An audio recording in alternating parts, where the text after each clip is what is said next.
Coming up on Bloomberg this weekend, the race to find an American service member after a fighter jet was shot down over Iran. Why President Trump says the rescue mission will not impact negotiations. Plus, the March jobs report blows past expectations. The strength of the U.S. economy is going to basically be a bulwark for the global economy. How the war in Iran could impact next month's numbers. And the Artemis astronauts are now more than halfway to the moon. The Earth is quite small and the moon is definitely getting bigger. Hear more from the crew boldly going farther than any man or woman has gone before.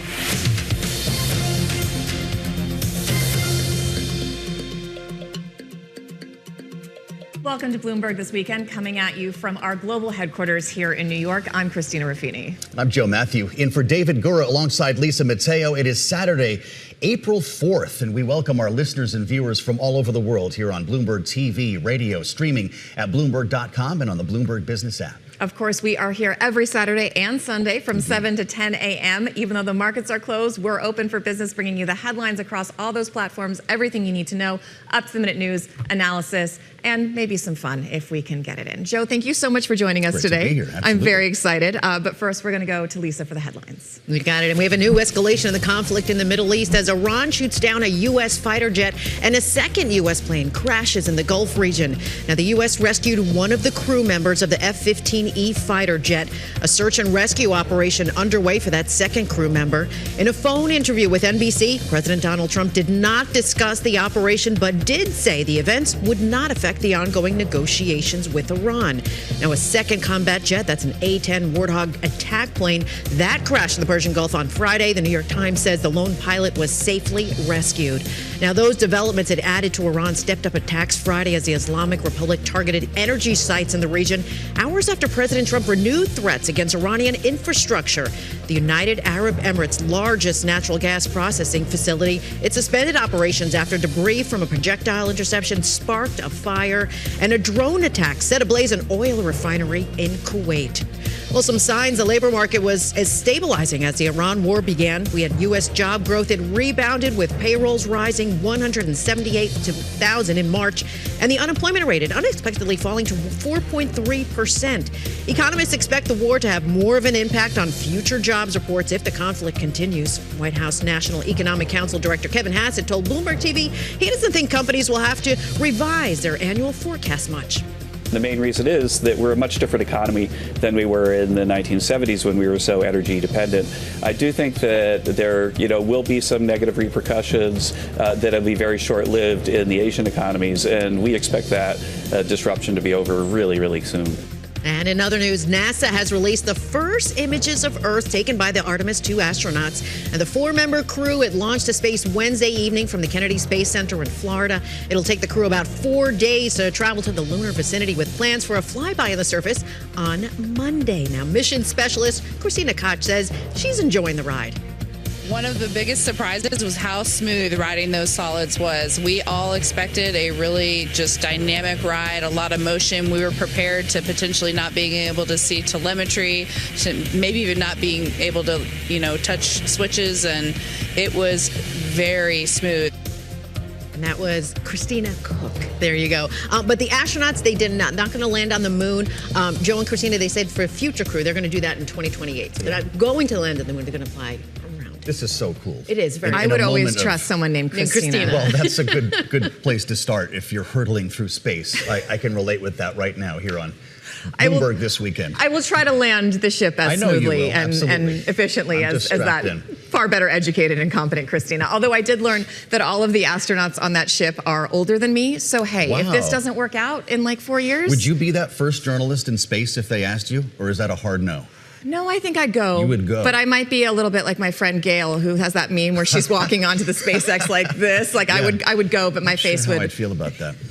We'd have to talk about That's true. I'd need some pep and probably some therapy. Serious insurance. Yeah, you have to go. But this is great. We talk so much about strife and the conflict in Iran, difficult politics in this country, and it's one thing that we can all kind of wrap our arms around to celebrate. Yeah, it's really nice. People were surprisingly into it, and it was nice both to kind of revive the space program, which is what they're trying to do, and because people need something to hold on to. Because look, we've got some some very troubling news with this fighter pilot down in Iran still missing. The Iranian government, a provincial governor, is apparently offering a $66,000 reward to citizens who, quote, capture the pilot alive. Imagine the urgency of what's taking place on the ground right now. And we'll remind everybody that when President Trump delivered his primetime address to the nation just a couple of nights ago, he said that Iran no longer had any anti-aircraft equipment, that we had won the skies. And this is a difficult reminder that we have more wood to chop here with a lot of missiles and a lot of launchers in Iran that are still left. There were also increased strikes in the United Arab Emirates overnight. UAE said it detected 69 projectiles fired from Iran Friday, including 47 drones and 18 ballistic missiles.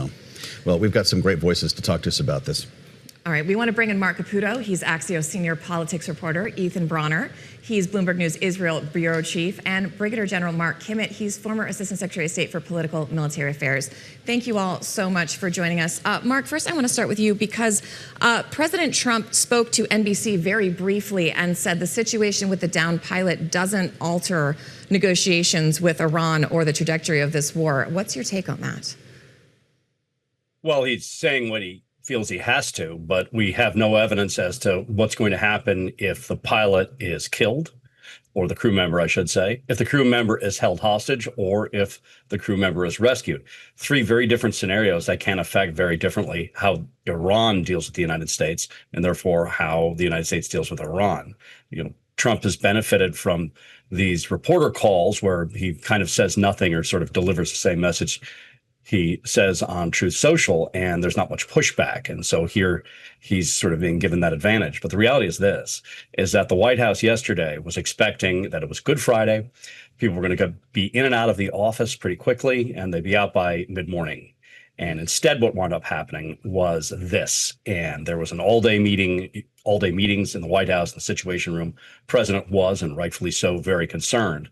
And there's a lot of worry. There is some indications that there might be some sort of special operators in the United States on the ground assisting in the search, but that's only an indication. We don't know. Nevertheless, this marks a real major turning point in the way in which this war is discussed for the reasons you just said, namely, while the United States does have a lot of air superiority over the skies of Iran, it doesn't have complete air superiority.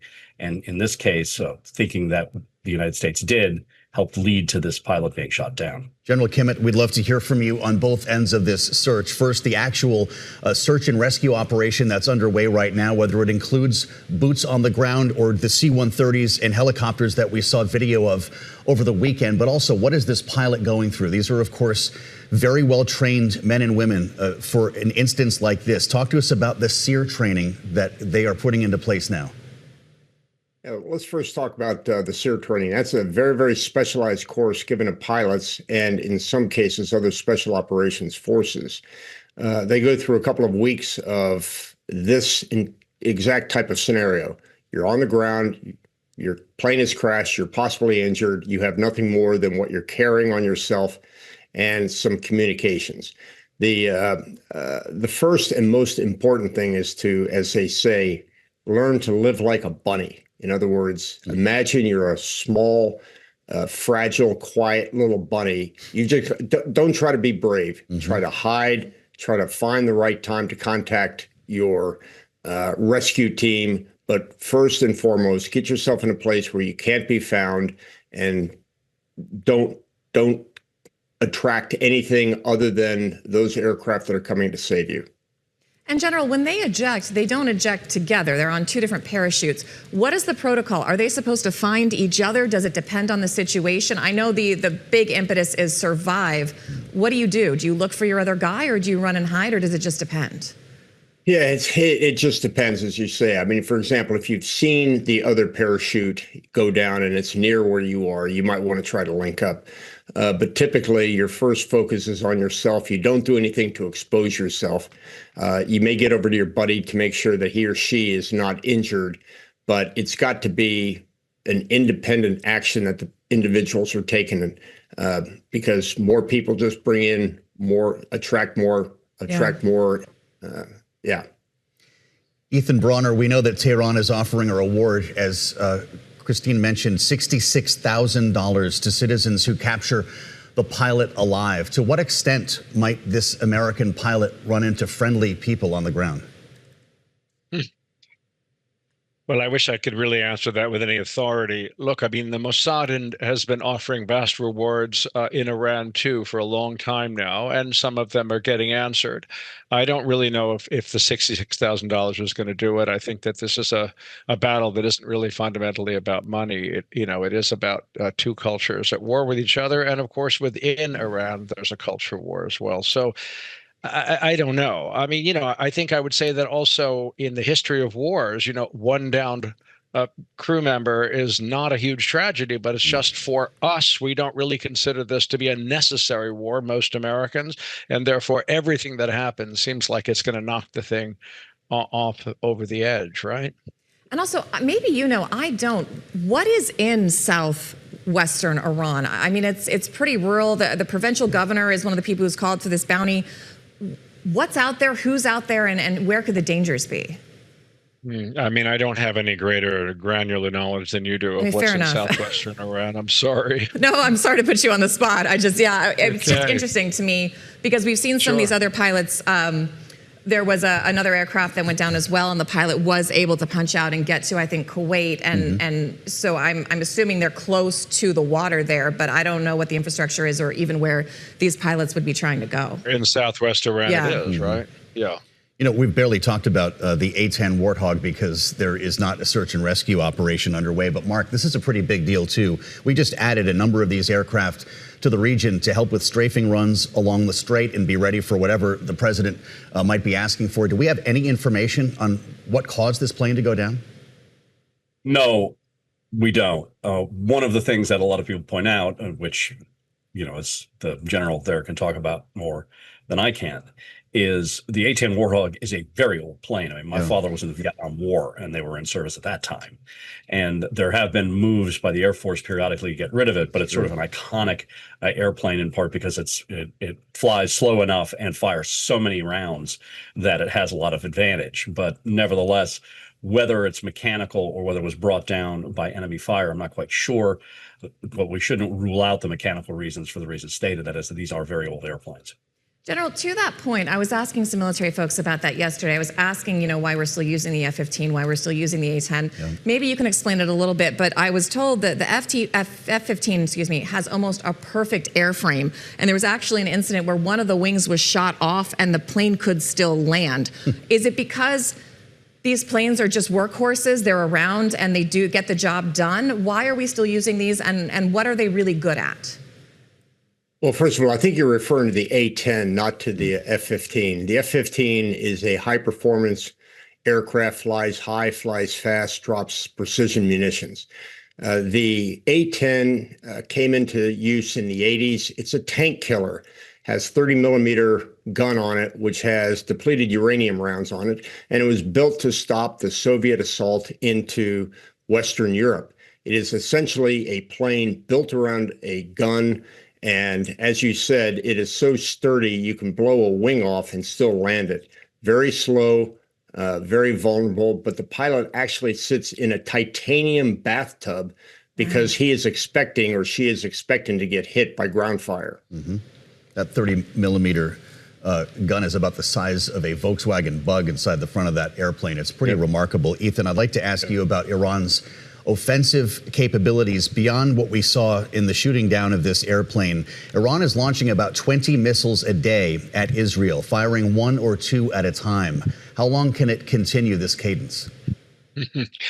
Right. This is a great question. I mean, the Israelis have been saying for weeks now that they've taken out 70% of the launchers and the vast majority of their missiles, ballistic missiles. And then, of course, every day we see more of them still coming, and in smaller amounts, as you said, one or two per volley, and therefore eminently gettable with Israel's defense systems. But they don't seem to be able to stop them at all.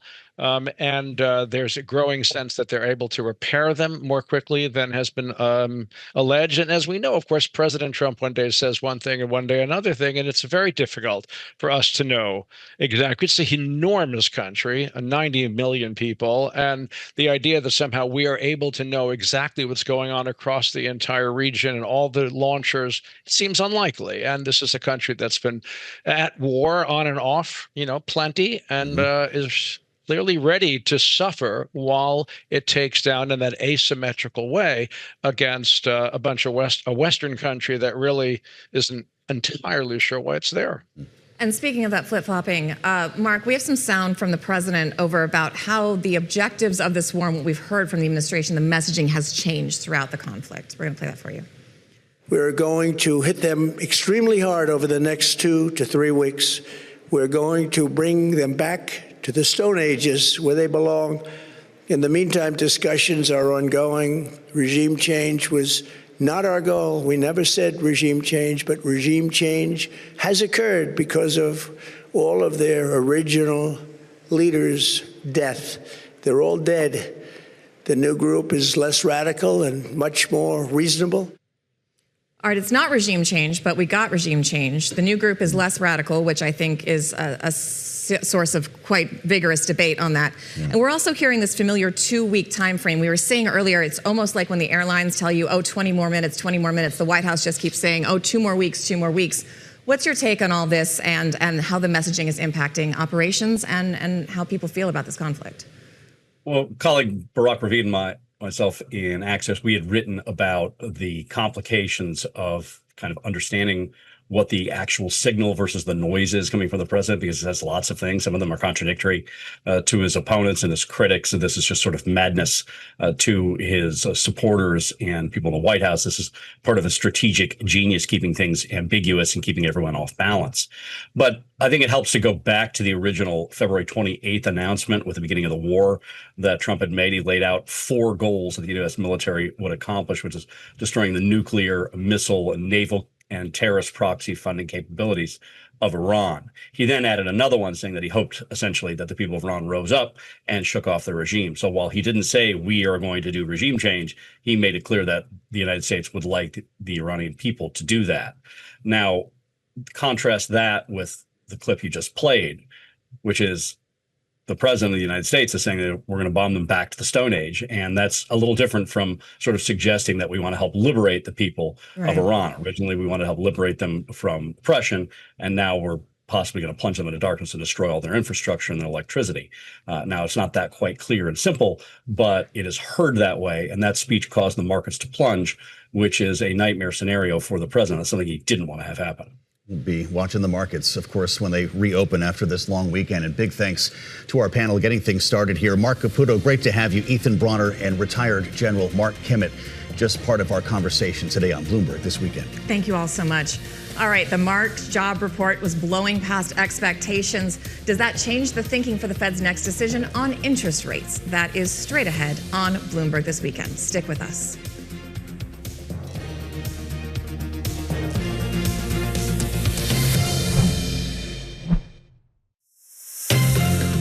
Welcome back to Bloomberg This Weekend. I'm Christina Ruffini here with Lisa Mateo. The March jobs report came out Friday morning and showed some pretty big gains in the labor market, but there's some concern about how the ongoing war in Iran could impact those numbers as we go forward. Joining us now for more is Bloomberg's international economic editor, Michael McKee. Mike, thank you so much for hanging out with us. Were these big gains? Is that how you qualify it? And what does that mean overall? Because there were also revisions. How do those two things play into each other? Well, they were big gains. The labor force has shrunk. We're now at the smallest labor force we've had since December of 2024. And so it doesn't take as much to make a solid gain, keep unemployment steady as it used to. Now economists think about 50,000 or a little bit less would be okay. So 178,000 is really good news. And then we saw the unemployment report number fall to almost 0.2 below, almost 4.2%, 4.3 rounded, but it was very close to 4.2. So it just shows that going into the month of March and going into the war, the economy, the labor market was in pretty strong shape. Now, you kind of touched upon this. I mean, does the economy need fewer jobs? Can you explain that?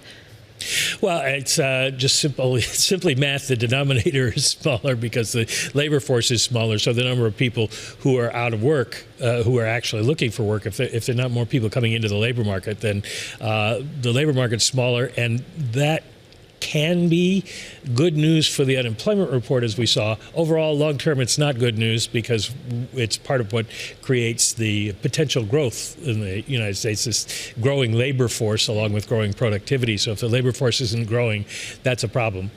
This all could be because of the president's immigration policies. We don't know for sure, but we're definitely seeing a decline in the number of people who are available to work, let alone looking for work. Where are you seeing some growth in specific job sectors? I know during the last report there was a concern about the healthcare sector. How much of a bounce back did we get there, and what other jobs are looking good?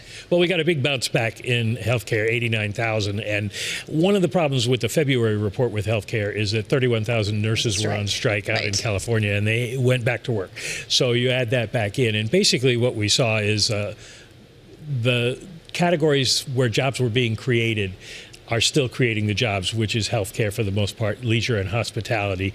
And we did see another rise in construction jobs, but of course there's a lot of AI construction going on around the country, and most of the data centers, cooling centers, things like that? Yeah, most of the construction jobs were in those kind of specialty trades as opposed to home building. And so it was somewhat of a status quo report, although with more people getting jobs during the month. Now, we've been talking about jobs. What about wages? Where have they been sitting at? Well, wages came down a little bit. They're sort of right on the line of problematic. We're seeing wage declines in the lower paid areas more than anything else. The healthcare workers' wage increases, we should say. These are not decreases, but wage increases are getting smaller. Right now, we're running at about 3.5%, which is roughly where the Fed thinks you need to be in order to have enough income to get past inflation, but not touch off inflation itself in the economy. And so right now we're looking at a reasonable situation, but if it continues to slow down, then you might be a little concerned about whether consumers can continue to spend. With the split on wages, is that more indication that this K-shaped economy that we keep talking about is here to stay? Well, we hope it's not here to stay, but it's definitely there, and it's definitely having an impact. We see most of the spending at this point coming from the upper income. Right, you're talking about, those lower income jobs are not getting pay increases, but one of the sectors that's expanding is luxury and travel. So there's a bit of a disconnect there, unless you look at the lines that are diverging like that. Absolutely, and then the people who make the least spend the most out of their paychecks, and they're having to spend more on gasoline now, and we're going to see probably inflation increases brought on by the war in other categories. So it will affect what they're going to be able to spend on discretionary things. Well, all that said, I mean, the information about the jobs and all the data that we received, what does it say about the Fed and interest rates? I mean, they have a meeting later this month.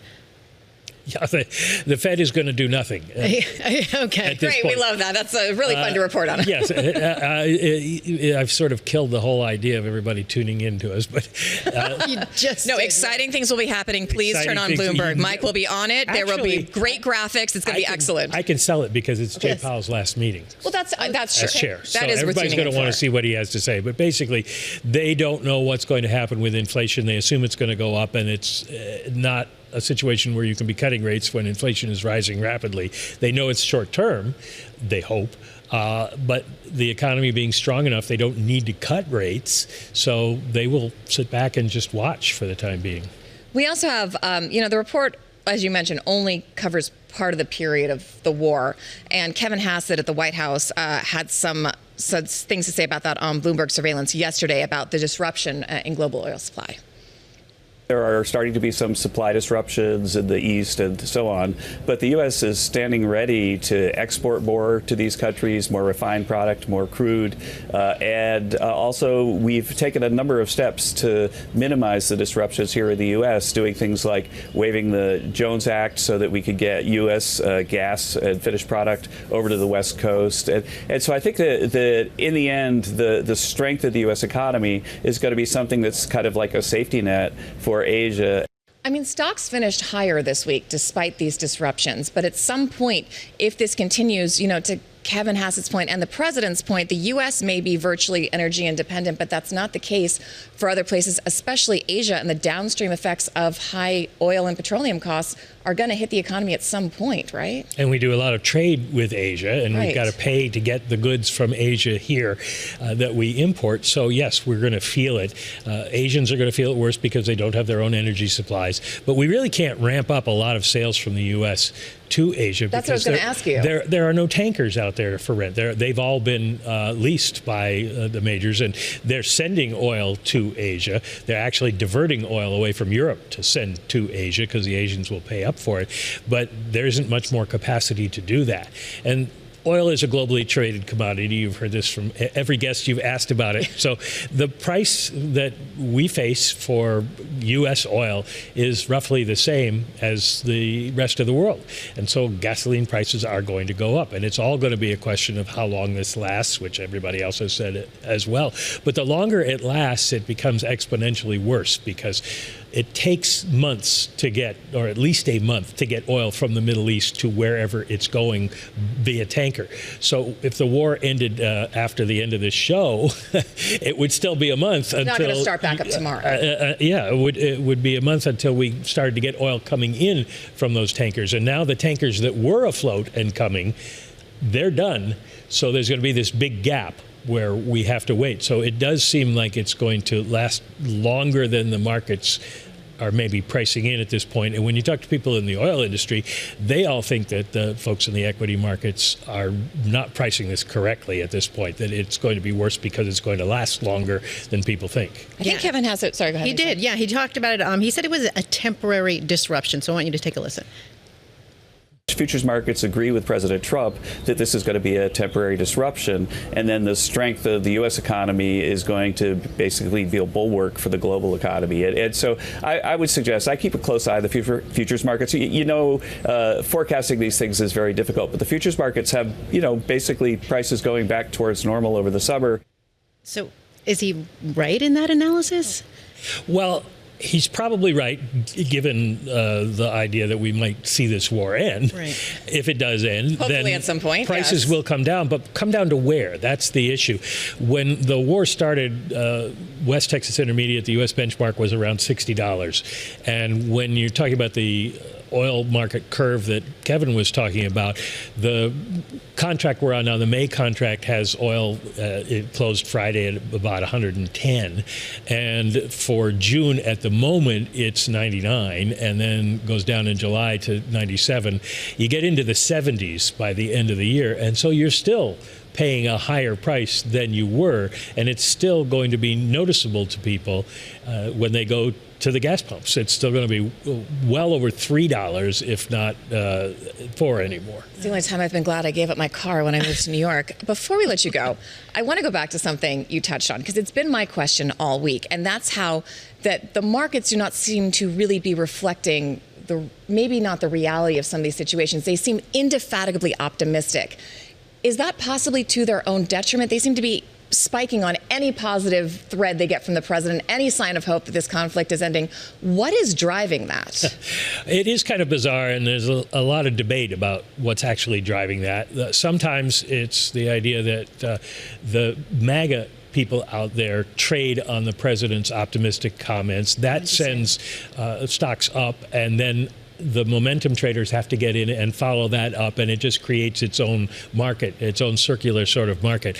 It's also that analysts are still seeing strong earnings for U.S. companies, particularly in tech.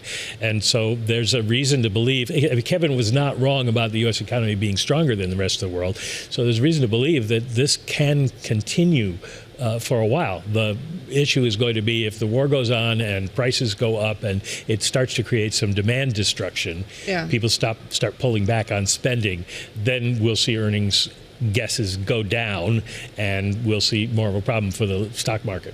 All right, we'll have you back to explain it to me all over again if that's the case. Michael McKee, Bloomberg's international economist and policy correspondent. Thank you so much. As Wall Street opens on Monday, be sure to listen and watch Bloomberg Surveillance every weekday 7 to 10 a.m. on Bloomberg Radio and television. All right, let's get you up to date on today's top stories. And Pope Leo has marked his first Good Friday as pontiff. Now, he carried out a wooden cross for all 14 stations of the Way of the Cross. That was at the Colosseum. It marks the first time in decades a pope has accomplished this complete task. Now, Leo says the act is a significant spiritual symbol representing the suffering of Christ. The procession moved to Palatine Hill, where Leo gave the final blessing. Around 30,000 people gathered for that event. President Donald Trump has asked Congress to enact a $2.2 trillion budget for discretionary programs. The proposal requests $1.5 trillion for defense, a big increase over the $1 trillion sought for fiscal year 2026. It also includes cuts to domestic agencies, including a 10% cut to discretionary non-defense spending. And a U.S. judge has denied U.S. Attorney Jeanine Pirro's motion to revive rejected Federal Reserve subpoenas. The Justice Department lost its bid to continue an investigation into building renovation cost overruns by the Fed after District Chief Judge James Boasberg upheld an earlier ruling. Now, that move, it threatens to delay the confirmation process for President Donald Trump's Fed chair nominee, Kevin Warsh. The Justice Department, they do plan to appeal that decision. Christina and Joe. Thanks, Lisa. Now, with prices and inflation rising, Easter candy sales are down. That's right. They're down. They're down not terribly. They think they can still rebound, but this is an issue. Stephanie, our producer has props for us. Real? There's different brands, and it's divided. These are not props on Easter weekend. This is breakfast. Hold on. They're divided by category. There's like some of the chocolate brands are up, some of the non-candy brands. I don't know what your favorites are. I'm like you got to open these up a little, let them go stale before you actually eat the Peep. Joe was just explaining there's like a Peeps strategy. Maybe you got to let them dry out. An afternoon Peep. Yes, that's correct. I don't know if anybody eats Peeps at 7:34 in the morning, but well, I think they go pretty well with coffee. Control room says they do. Yeah, Control room with okay. We'll save these for you guys. It's time to tear into this, guys. We're going to have a lot more on this. Easter candy sales are down. We've got some new numbers just in from Bloomberg Intelligence about what consumers are looking for this holiday weekend. I know you're making up the basket right now. Grab the Peeps. Stay with us. Alongside Christina Ruffini, I'm Joe Matthew. It's Bloomberg This Weekend.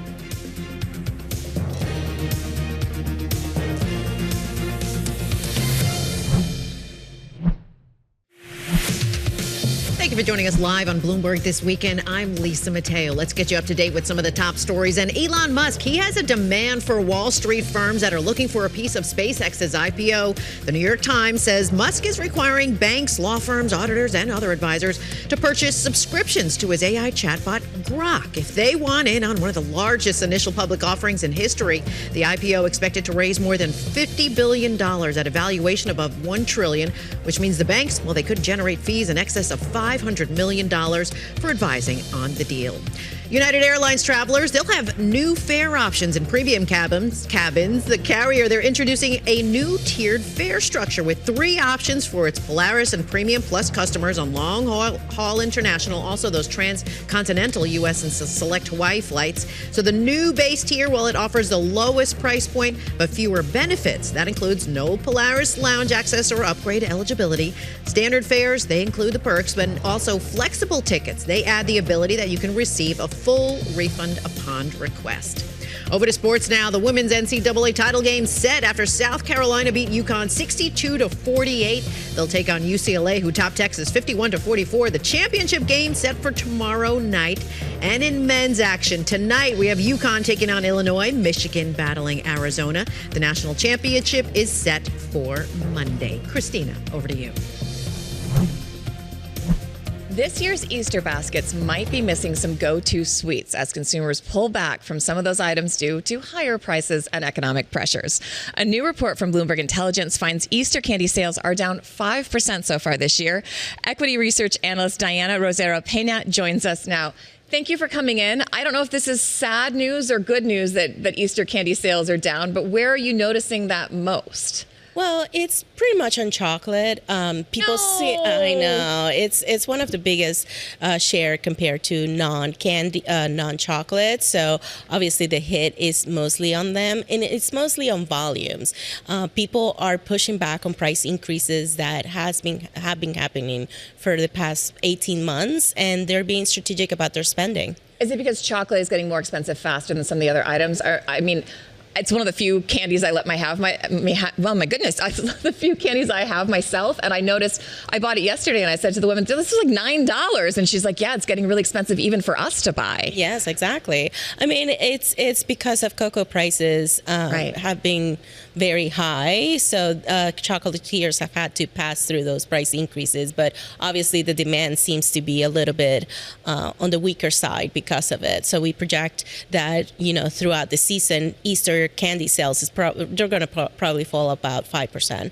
So we were talking before we started, and you said this is the week that people buy the most of their Easter candy. This is not like Christmas where people plan ahead. People go, oh, shoot, it's Easter. I got to buy some stuff. Exactly. Yeah. So this week actually is a third of the purchase of Easter candy that is going to happen this season. Yeah. So this is, I guess, the make or break week for the holiday. But, 64% of shoppers actually wait until the next day to get the candy for half a price. They're buying that discounted stuff. They're buying at the discount, which obviously affects sales overall. We've also got some breakdowns of what people's favorite chocolate brands and non-chocolate brands are for Easter. Okay, so it's Cadbury. Really? People really like Cadbury eggs? They absolutely love it. Do you like them? Well, a little bit. I mean, Be honest.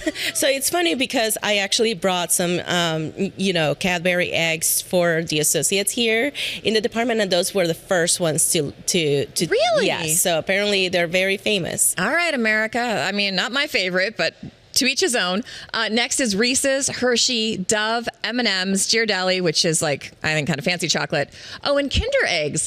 We used to live in Germany, where those are from. Kinder Eggs are really popular. And then for non-chocolate brands, we've got Jelly Belly. Now, those are my favorite. Those, they come out once a year. They have those carrots full of tangerine Jelly Bellies. Yes, have you had those? Oh, yes. They're good. They're the best. Good. I can't stop eating them. Peeps. I'm not convinced anybody really likes Peeps. Do you buy Peeps? Well, not really, no. They're like one of those things you feel like you have to put in the Easter basket, but then But they're at 41% of the market share. I think it's an aesthetics thing. I think they're just cute and people want to like them, and then they just taste like sugar. Sorry, Peeps. I know I'm going to get canceled for my candy hate. Sour Patch Kids. I didn't know that. I don't think that was an Easter candy. Starburst. How do you feel about Starburst? Well, I mean, they're good. Some of them I like the cherry Okay, all right. You're pro Starburst. We'll let you stay. It's okay. Skittles, Swedish Fish, and Nerds. Oh, that's really interesting. Yeah. And then when it comes to overall what people are going to buy this Easter, candy's at the top. 92% say they're going to buy candy. Food is at 90%. What are the other things that people are going to buy?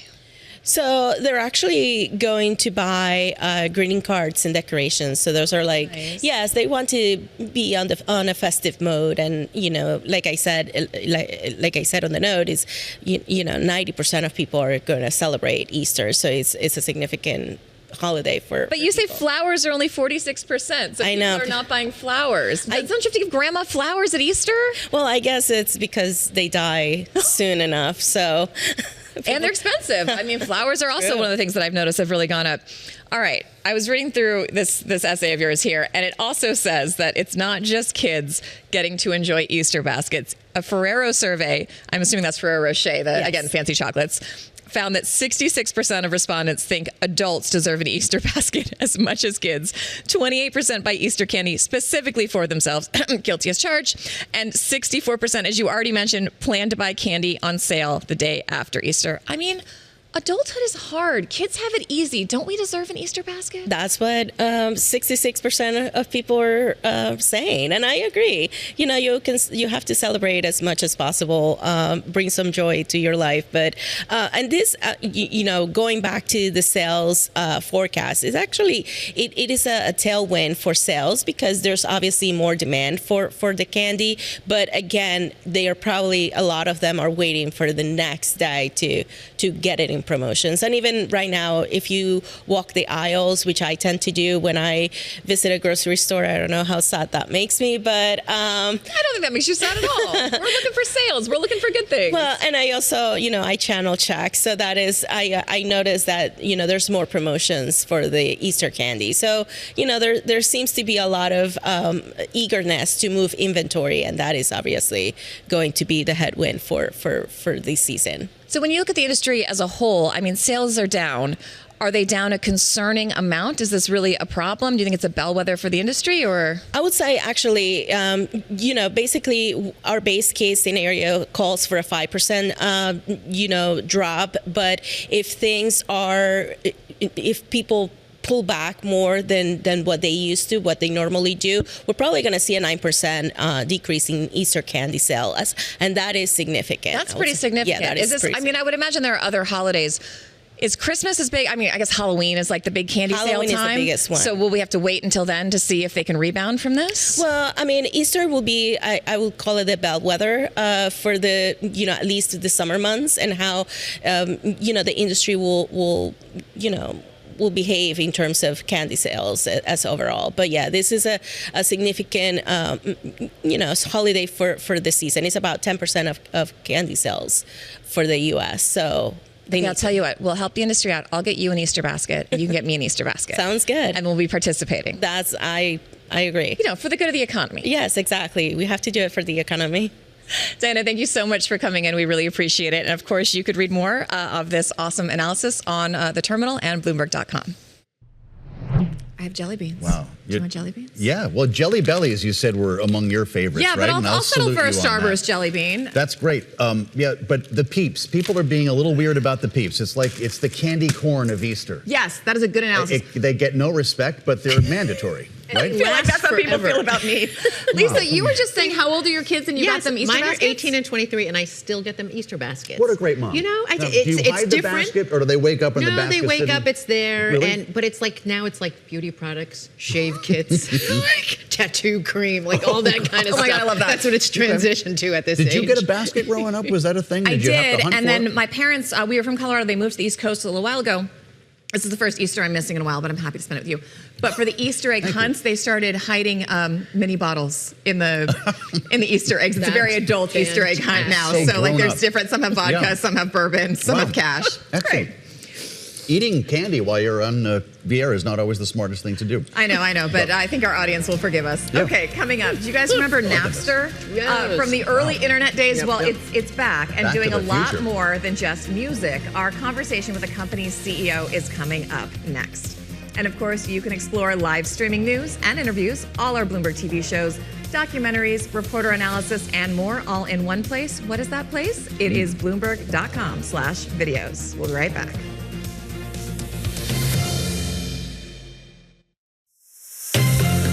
Welcome back to Bloomberg This Weekend. I'm Christina Ruffini here with Lisa Mateo, and it is time for C-Suite Saturdays. I got to ask you a question. Do you remember Napster? This was a formative name for people my age. Of course I remember exactly, Napster. Right? Okay, so it's come a long way since the 90s, all right? It was that peer-to-peer we all have, file sharing. We all have come a long way since the 90s.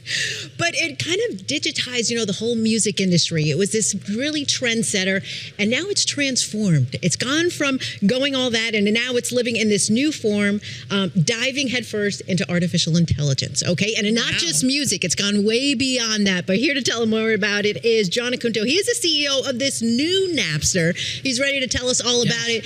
John, you have to paint the history picture for us, okay? Yeah. So how did you kind of get the name Napster, and where's the company going now? Is it the same company, or is it a new company with the name? Yeah. We bought Napster. We bought it from Algorand and a series of investors a little over a year ago, and we really wanted to transform the brand. Napster was streaming music and really revolutionized that period. Yeah. And now, we're streaming intelligence.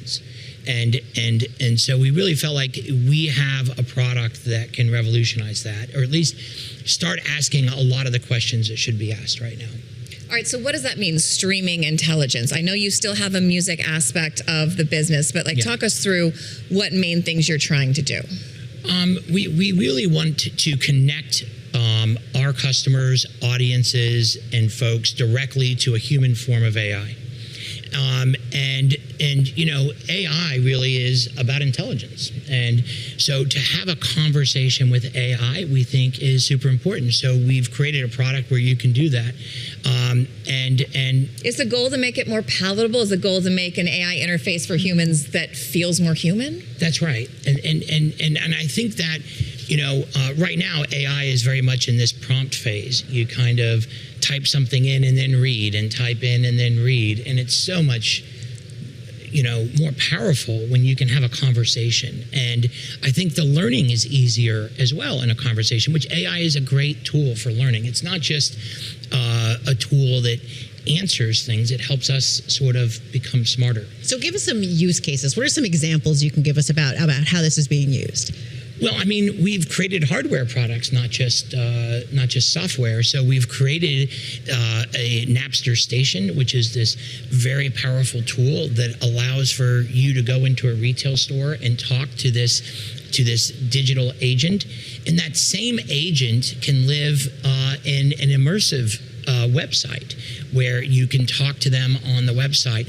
And so the conversation on a website is very powerful, and that same agent can remember you in the store.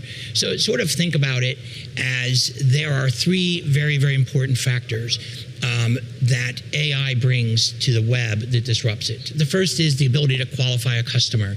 Why are you coming to the website? What are you doing? What are you looking for? The second is to be able to price match other competitors and show how you're different. And the third is that customer service aspect. We've all had things that arrived that may not be what we wanted, the size or the color. And so to be able to talk to a human during those three steps is very important. But it's not a human. Well, but it's a human intelligence in the sense that all of these products and everything are created by us, right? And this AI persona that you're having this conversation with is simply looking at all the things and the knowledge that's been collected in a way in which it can help and deliver a better service to you as the customer. So it's totally an aid to the customer experience. What are you doing about privacy concerns about that? Because that's a lot of information, and the internet is forever. And just like you purchase Napster, someone could purchase you someday, and they then have access to anything I've been talking to your therapy bot about, anything I've been talking to your healthcare bot about. How do you address concerns like that? So we have been at the forefront of making it clear that customers and businesses should own their data. In fact, we think that data ownership is what preserves humanity. When you turn an idea over to a machine, or you turn an idea over to a corporation that owns that machine, you're also turning away innovation. And so everything at the core of our company is about everyone owning their ideas, owning their data, owning the platform, even owning the intelligent beings that they create. Because ultimately that is preserving humanity. Before I let you go, we do want to ask you about the Napster legacy, which is still part of the company, because you do have a music portion of the company. What does that do, and how do people use it? It's got to be AI. It's got to be. It is AI. Of course it is. So it is, and we see AI as helping everyone become a creator, and so you can now create your own AI artist. You can listen to other people's AI creations, but if you create your own AI persona, you actually own the music, you own the persona. They can create podcasts, and they can actually live these lives, and fans can interact with them and follow them and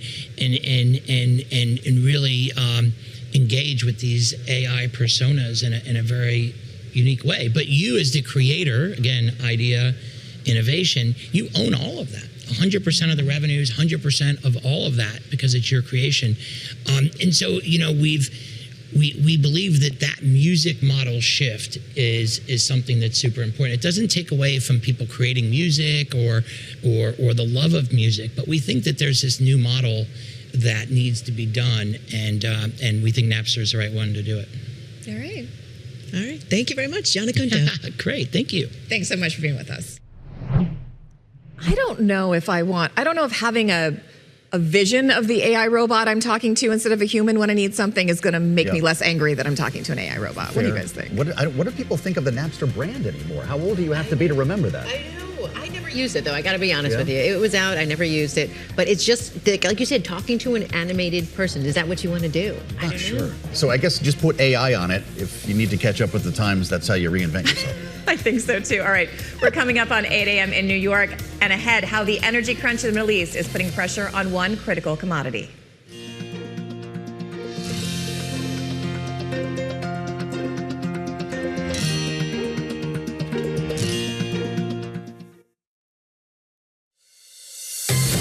Welcome to Bloomberg This Weekend, live from New York with David Gura, Christina Ruffini, and Lisa Mateo. The latest headlines, key analysis, big interviews, and the stories that hit home on your days off.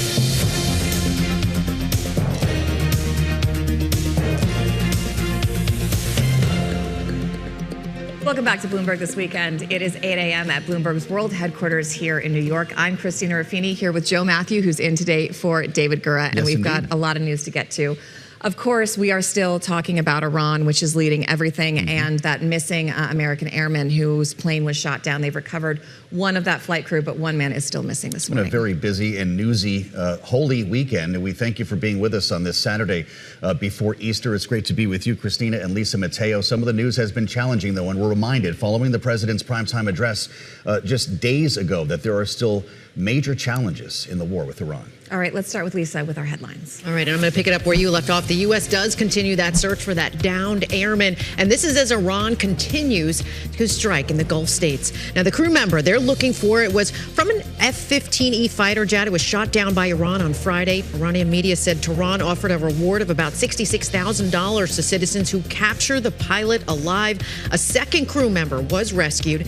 In a phone interview with NBC, President Donald Trump did not discuss the operation, but did say the events wouldn't affect the ongoing negotiations with Iran. A second U.S. combat plane reportedly crashed in the Persian Gulf the same day. The New York Times says that lone pilot was safely rescued. Now, this all comes as a war enters its sixth week. Energy prices rising. Little sign that Iran will back down or reopen the Strait of Hormuz.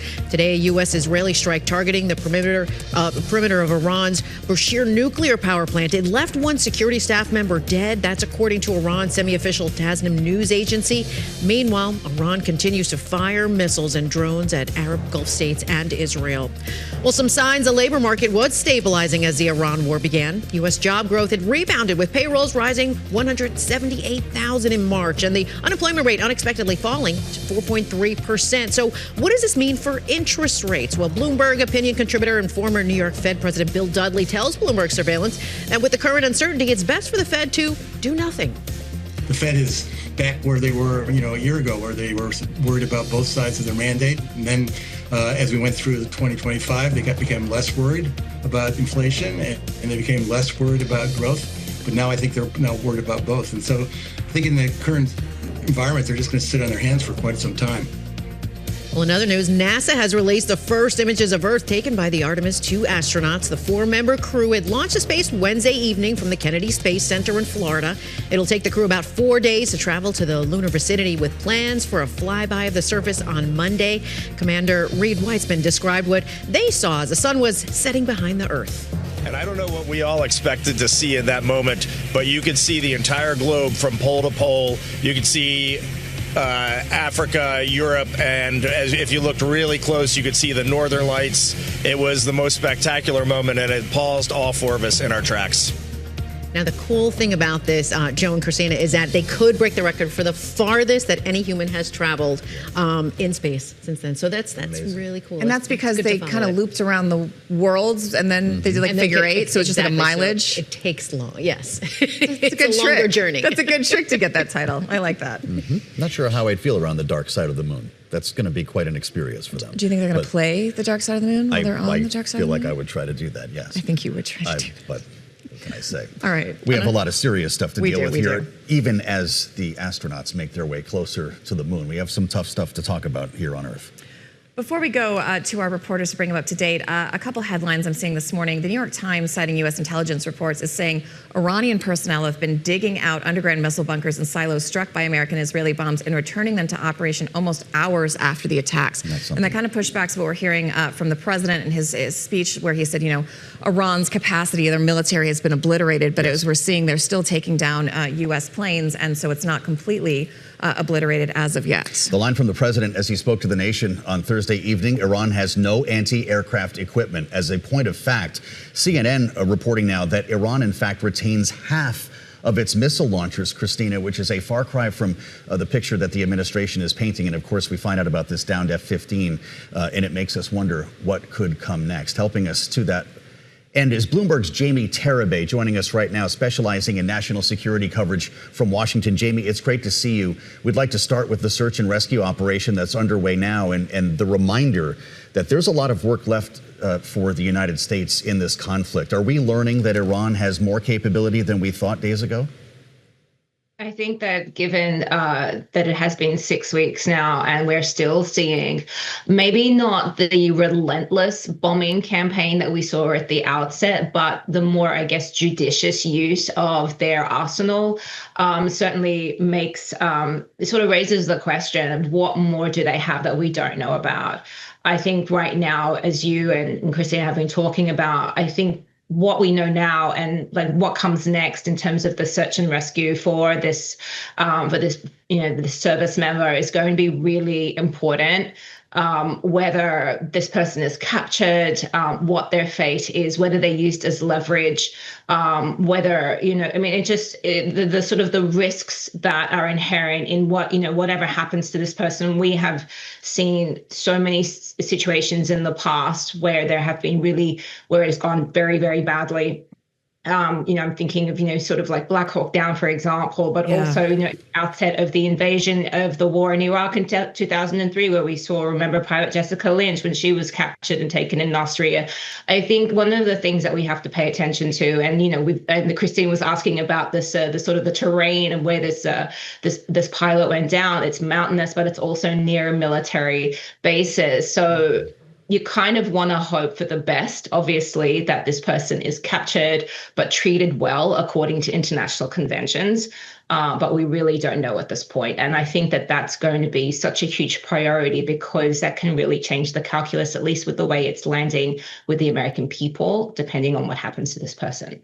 And that's why, I think President Trump's remarks to NBC were surprising, where he was asked if he thought this incident would change negotiation tacks. And he said, no, not at all. No, it's war. We're in a war. But do you think that's accurate? Do you think if this person is captured and is used as a propaganda tool of the regime, it could change the way the president and America operates in this conflict? I think that the president has been his own negotiator in a way, in a style that it has been unpredictable. And I don't know that this isn't something that he isn't doing right now because, that there is this fate of this person at hand, and we don't know what's going on there. Maybe he knows something about the rescue operation that we don't know, so he's confident that this isn't going to be an issue. But I think that he's obviously very, this is part of his style, and he probably doesn't want to be put on the back foot or in a position where he has to go to Tehran, to whoever's left in charge now. And we've seen some sort of mocking statements out of the Speaker of the Parliament in Iran that, that they're sort of making fun of American air power, American military might, with the sort of the fate that's unknown of this person. So we're getting into a really risky area here if we don't know what happens to this person. And I think that the longer this drags out, the more people will be very unhappy about the execution of this war, particularly given the statements from the president and the Secretary of Defense about the sort of the uncontested airspace that the U.S. had over Iran up to this point. It also reminds us why we have a Geneva Convention and why some have pointed out that the president's threats of bombing desalination plants and the civilian energy grid might not help us, despite the morality involved, might not help us when an American is in harm's way. We just want to ask you, Jamie, about NATO and the president's remarks this week about the alliance. There was a report he was even considering withdrawing, which, of course, the Congress would have to have a say in. But paper tiger is how he described NATO. He said, I would say it's beyond reconsideration, the idea of withdrawal. I was never swayed by NATO. I always knew they were a paper tiger, and Putin knows that too, by the way. Is this music to Vladimir Putin's ears? The short answer to that question is yes. And as you've said, he has long sort of derided the existence and the notion of NATO. We saw that in his first administration. We're seeing it even more heightened in this one, particularly when it comes to defense spending. And we're seeing this idea that, even with the allies regarding the Straits of Hormuz, you guys can fight that out and figure it out yourselves because we don't really need it. The fact that the U.S. military was denied access in Italy and Spain during the sort of the execution of this war, We've seen the way that President Trump has behaved with British Prime Minister Keir Starmer over, just these exact things. And he cannot legally do this there are obviously mechanisms in place, but like you said, every time he criticizes NATO, it sort of inflates Vladimir Putin's ambitions and helps him a little bit more. I will say that given the focus on the Iran war over these last 6-7 weeks, where were we prior to that? And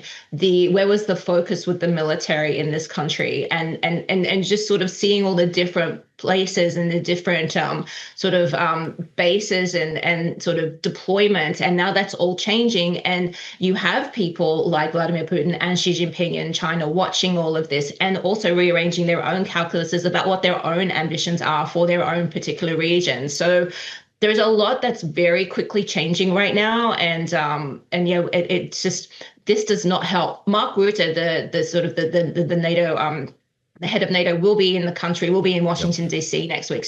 And he does have a very good relationship with President Trump. So we'll see if that actually makes a difference as well. Yeah, to be a fly on the wall for that meeting, and maybe we will. I'll be deeply curious to see if cameras are allowed inside. Jamie, it's great to have you. Thank you so much for being with us on Bloomberg this weekend. Of course, energy prices are such a big component of this whole story. 100%. WTI, Brent, both closing well above $100 a barrel at the end of the week here. The world's most important oil gauge, closing at its highest level in 18 years, putting extra strain on countries around the world. And we've seen that impact. All right, Australia is cutting some taxes to balance higher fuel costs. South Korea is asking people to ride bikes instead of drive. The Philippines have declared a national energy emergency. And in Thailand, the crisis is impacting the living and the dead. I'm Randy Thanthong-Knight in Bangkok, and this is the hottest time of the year for Thailand. But the government is encouraging people to set their AC to about 79 to 80 degrees Fahrenheit. They're also asking state workers to work from home, cutting both office energy use and fuel for commuting. Thailand imports a lot of its energy, especially from the Middle East, and prices here have been rising fast.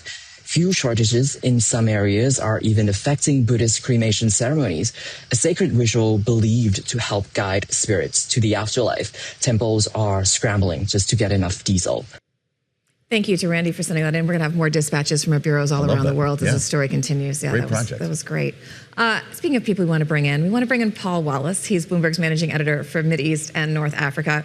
Paul, thank you for joining us. I think we want to start with the real world price of oil, known as dated Brent. Can you explain what that means to those of us who are less familiar with that term and why it's so important?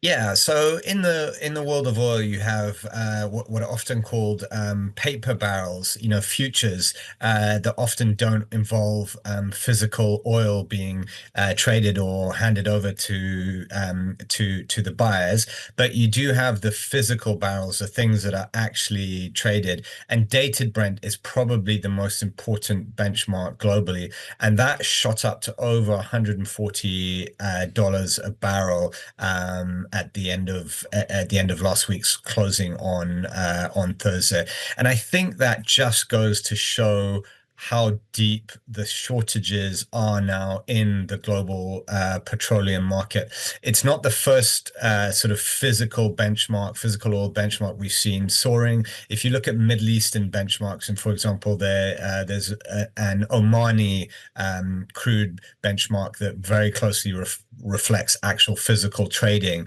that soared, earlier into the war, sort of 2 weeks into it, and is well above where, WTI and Brent futures are trading at about $110 a barrel. So I think what you see in the oil market right now are big fears of shortages. We're talking about, over 10 million barrels a day of crude that's effectively been taken offline or that can no longer be sent to global markets, to refiners around the world because of the effective closure the Strait of Hormuz. You sort of segged into this into me by talking about Asia.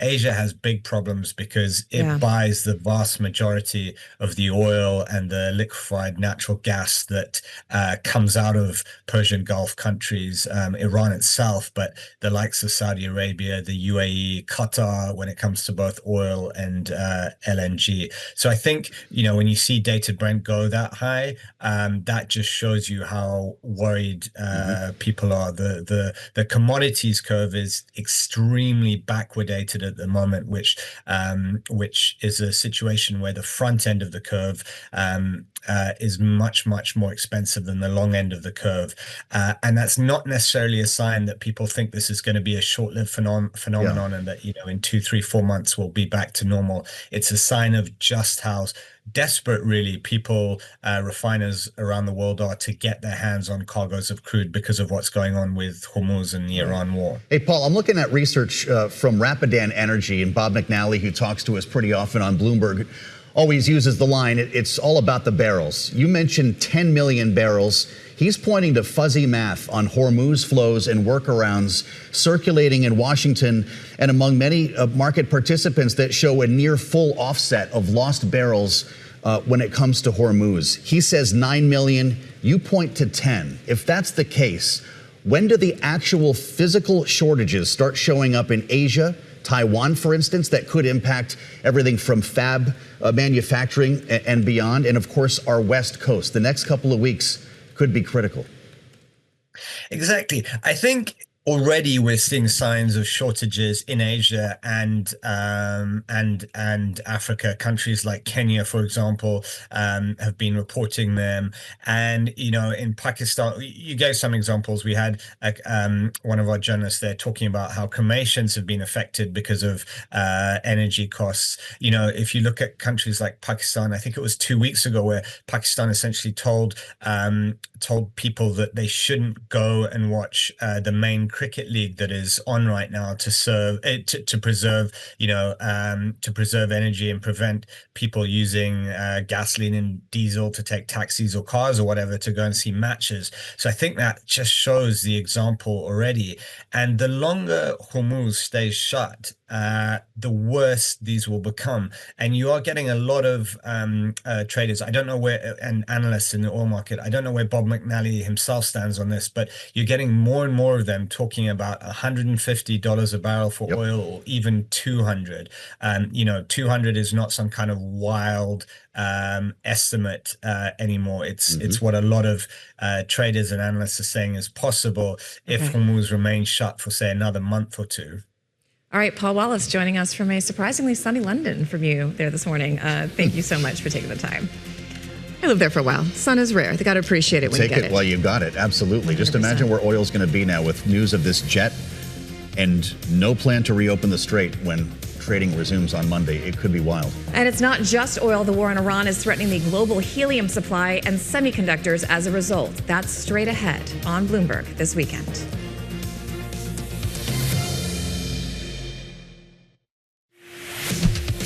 Thank you for joining us live on Bloomberg This Weekend. I'm Lisa Mateo. Let's get you up to date on today's top stories. And a ship in the Azov Sea in Russia, well, it has been hit by Kyiv. Now, Russia said the drone debris struck a cargo vessel in the bay overnight, while Moscow's forces targeted several Ukrainian regions.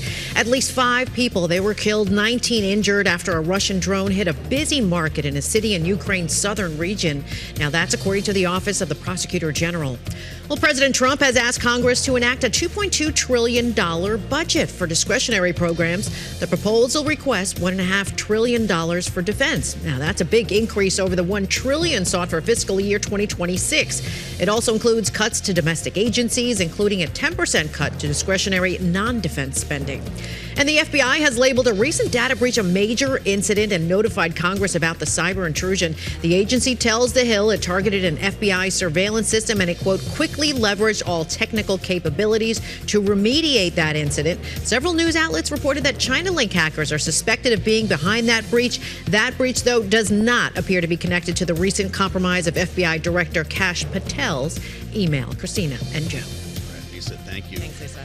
The war in Iran is not just impacting the price of oil, which we talk about so often. It's impacting the price of helium. Prices soaring since the war began, with helium spot prices doubling after Qatar produces more than a third of the world's global helium supply, shut down the world's largest liquefied natural gas facility. You know, it is, of course, helium is a byproduct of LNG. So we have a problem here. And joining us is Cliff Cain, the president of Pulsar Helium. Cliff, it's great to see you. Yeah, thanks. Welcome to Bloomberg This Weekend. We should know we're not talking about party balloons here. Helium is a critical component in some medical services, but also the creation of semiconductors as a cooling agent. How much trouble are we in?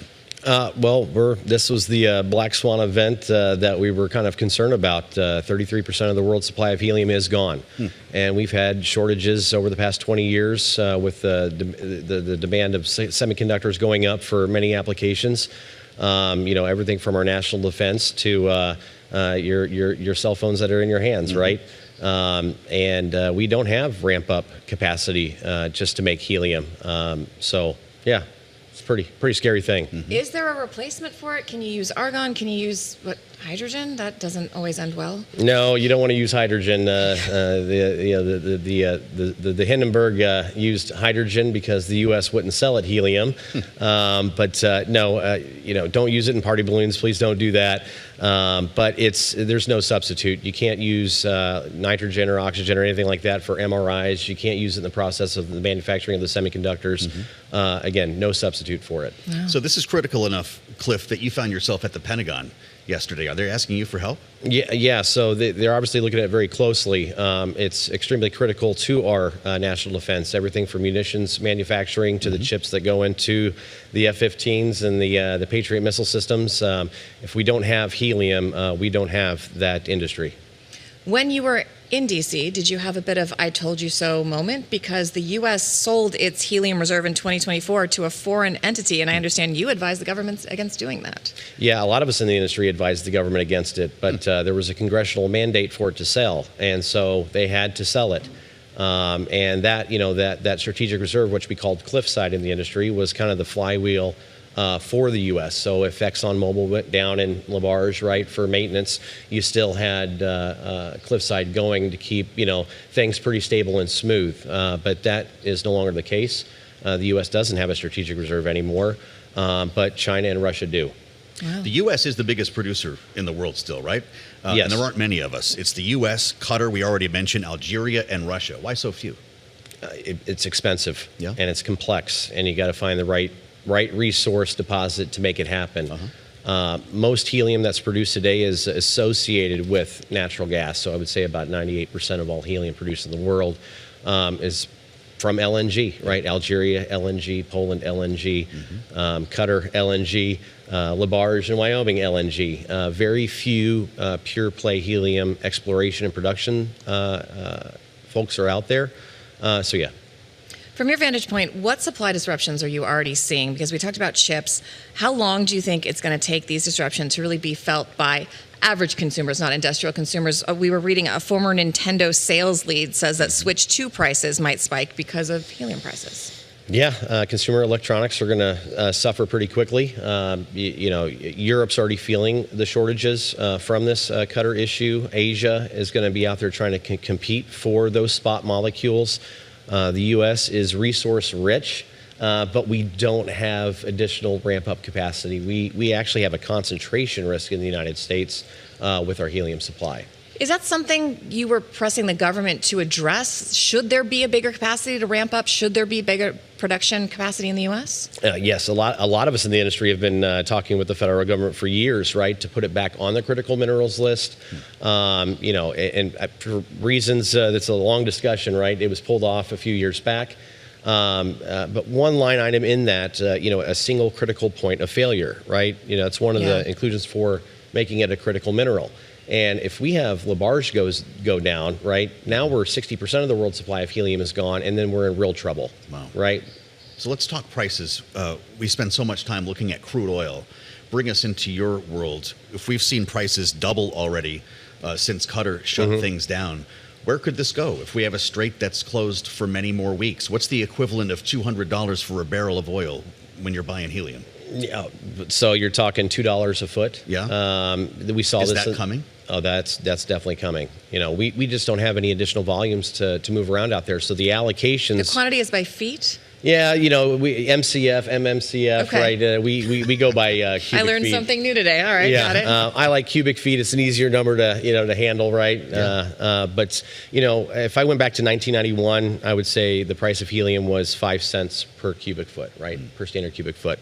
Coming out of the last shortage, we were starting to settle down around 38 cents to 48 cents per standard cubic feet. And then at the height of the last shortage, we were up to $2.50 a foot. Wow. So that's pretty high. You've seen these numbers before, yes. And we're going back to the highs, is what we're definitely going back to the highs. We already see the allocation letters that are out there. The force majeure has been declared by at least one, Air Liquide. Yeah. There's more to follow, I'm sure, right? So yeah. So how did you leave this meeting at the Pentagon? Were there solutions on the table? They are definitely working on this, right? Yeah. They're definitely taking a second look at this, and I think they're definitely listening to industry leaders about this. What do we need to do? Do we need to build more liquefier, capacity? Do we need to look at helping junior explorers along that are out there, right? Protecting them against, the low prices that Russia may try to flood the market to disrupt our potential for building new production. Mm-hmm.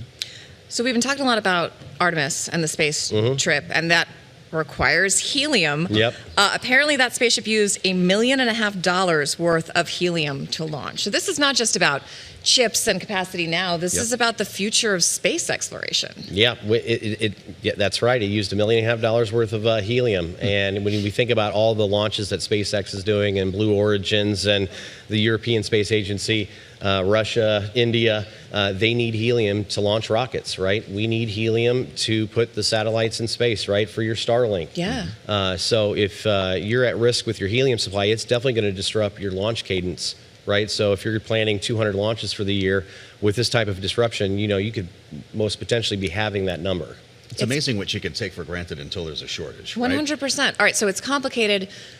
It's hard to produce. Are there any short-term solutions to patch this gap as we try to remedy whatever's going on in the Middle East? There's no short-term solutions other than the producers or the explorers that are out there that are trying to get new production online. Yeah. That is probably our nearest to term, but you're talking anywhere from 6 to 16 months to get a new plant, like a regular gaseous plant for helium. You could probably get put into place in about 6 months if you find the deposit to refine, right?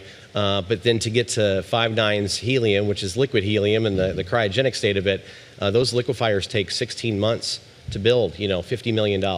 You just wonder where policymakers have been on all of this. We had a CHIPS Act that brought domestic manufacturing of semiconductors to the fore, and this is something we talk about in Washington every day, how we have to rely less on other nations. We talk about the NVIDIAs, the Broadcoms, the Taiwan semiconductors of the world, but none of that is possible without helium. Should there be a congressional answer to this? Do we need to revive the reserve? I think so. I really do. Why isn't it happening? Well, I think this administration is definitely taking more steps than the last one did. Yeah. And I'm just trying to be agnostic here. Sure. Right? Fair enough. We appreciate that here at The last Bloomberg. administration was behind the CHIPS Act, too. You would think that they were that behind would the have been CHIPS Act, yes. a more urgent Yeah, priority. I'm confused how this has flown under the radar so long, because I feel like we've talked about critical minerals, we've talked about chips, we've talked about single point failures, and this only now, in my mind, and we're pretty into the news, has really come into the conversation. Yeah. I always like to say helium is, the Lord of the Rings reference, where it's one ring that rules them all, right? So even when we talk about, the rare earth minerals, right? Even to get those processed, right? And we have a problem with processing in this country. We don't have any, right? So even if we find the minerals, we don't have the processing capability, right? And in that process, right, when they're in the labs and they're testing to make sure those minerals get to the high purities that we need for production and for uses, you need helium for that. Right? So if you don't have helium, you don't have our electronics. You don't have aerospace. You don't have your Nintendo Switches, right? So I don't have a Nintendo Switch, but I know people who'd be very upset by that. But you got a cell phone. I have multiple cell phones. I don't even want to get into that. All right, so what should countries do? I mean, should Should governments prioritize? Should there be rationing? Should they say, I mean, I'm assuming we're not getting party balloons anytime in the near future, but what do you do when you have a limited amount and a lot of mouths to feed? Well, rationing would be a really touchy subject. I guess, you have to enact the War Powers Act for something like that, because it's now all privatized, but... what would you like to see governments do? I would like for them to actually take it serious, instead of just saying, well, we've got plenty of supply this year, but next year we have, a shortage. Yeah. And then that just blunts our growth anyway. When you look at semiconductor companies and all these folks that use helium in their manufacturing process, fiber optic cables, right? Mm-hmm. They can't project and look at growing their business if there's no stable supply of helium. How are we going to have a stable AI growth if we don't have helium? Yeah. Right? And we have competitors out there. We have adversaries out there, Russia and China, that definitely recognize that it is critical. When you look at the Amur processing facility in Russia, which they just brought online, the Russians built the Vostochny Cosmodrome right next door to it. Right? That's their new space program. That is, they want helium right next to their space program. We don't really have that here. So we've identified the problem. If the strait were to reopen, there's an expectation, for instance, energy prices would plummet. Would the same happen to helium, and could you end up with a glut? No, because the plant was damaged. Got it. Right, and we don't have a cessation of hostilities. So reopening the strait is not it. You need to fix that plant, and that could take years. Qatar Energy said it themselves, 3 to 5 years, at least. All right, Cliff Cain, president of Pulsar Helium, thank you so much for coming in on a weekend. We were saying as you came in, thanks for coming in. It's a holiday, and you said it's a busy time for you. It sounds like this is very critical. We appreciate you taking the time to explain it to us. All right, thanks. It is kind of shocking this is something that hasn't been on our radar sooner. It's amazing. Again, you take things for granted until there's a shortage. Now it's one of the biggest stories in the world, and you wonder how the administration might try to get its arms around this from a policy standpoint, if indeed we have weeks or months left of this conflict. Well, it sounds like guys are trying to get their attention, and maybe sure. they're listening. There's a lot going on, but this seems like something really important that needs to have their attention. All right, you're watching Bloomberg This Weekend. I'm Christina Ruffini here with Joe Matthew. We'll be right back.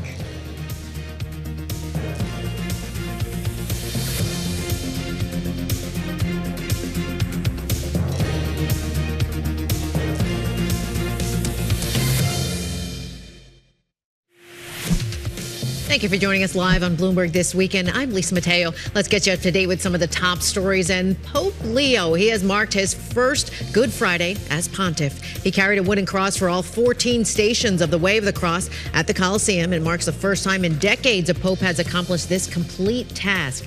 Now, the procession moved to Palatine Hill, where Leo gave the final blessing. Around 30,000 people gathered for that event. And Elon Musk, he has a demand for Wall Street firms looking for a piece of SpaceX's IPO. The New York Times says Musk is requiring banks, law firms, auditors, and other advisors to purchase subscriptions to his AI chatbot Grok if they want in on one of the largest initial public offerings in history. Now, the IPO expected to raise more than $50 billion at a valuation above $1 trillion, which means that banks could generate fees in excess of $500 million for advising on that deal. Well, in sports, the NCAA title game set after South Carolina beat UConn 62-48. They'll take on UCLA, who topped Texas 51-44. The championship game set for tomorrow night. Men's action tonight. UConn taking on Illinois, and Michigan battling Arizona. The national championship that is set for tomorrow. Christina and Joe, over to you. All right, thanks, Lisa. As the AI industry continues to evolve, we've got a growing number of high-profile leaders that are shaping the present and future, including a neuroscientist who's also the CEO of Google's AI research lab, Deepmind. It's also the subject of a newly released book, The Infinity Machine, Demis Hassabis, Deepmind, and the Quest for Superintelligence. A fascinating, and I think we can say scary read, Christina. Joining us now, the author of the book, journalist, two-time Pulitzer Prize finalist, Sebastian Mallaby. Sebastian, welcome to Bloomberg TV and radio. It's great to see you. And thank you for terrifying us on this holiday weekend. The kind of things that nightmares, well, dreams, according to some, maybe nightmares for others are made of. Is it already too late for our ability to get our arms around this technology?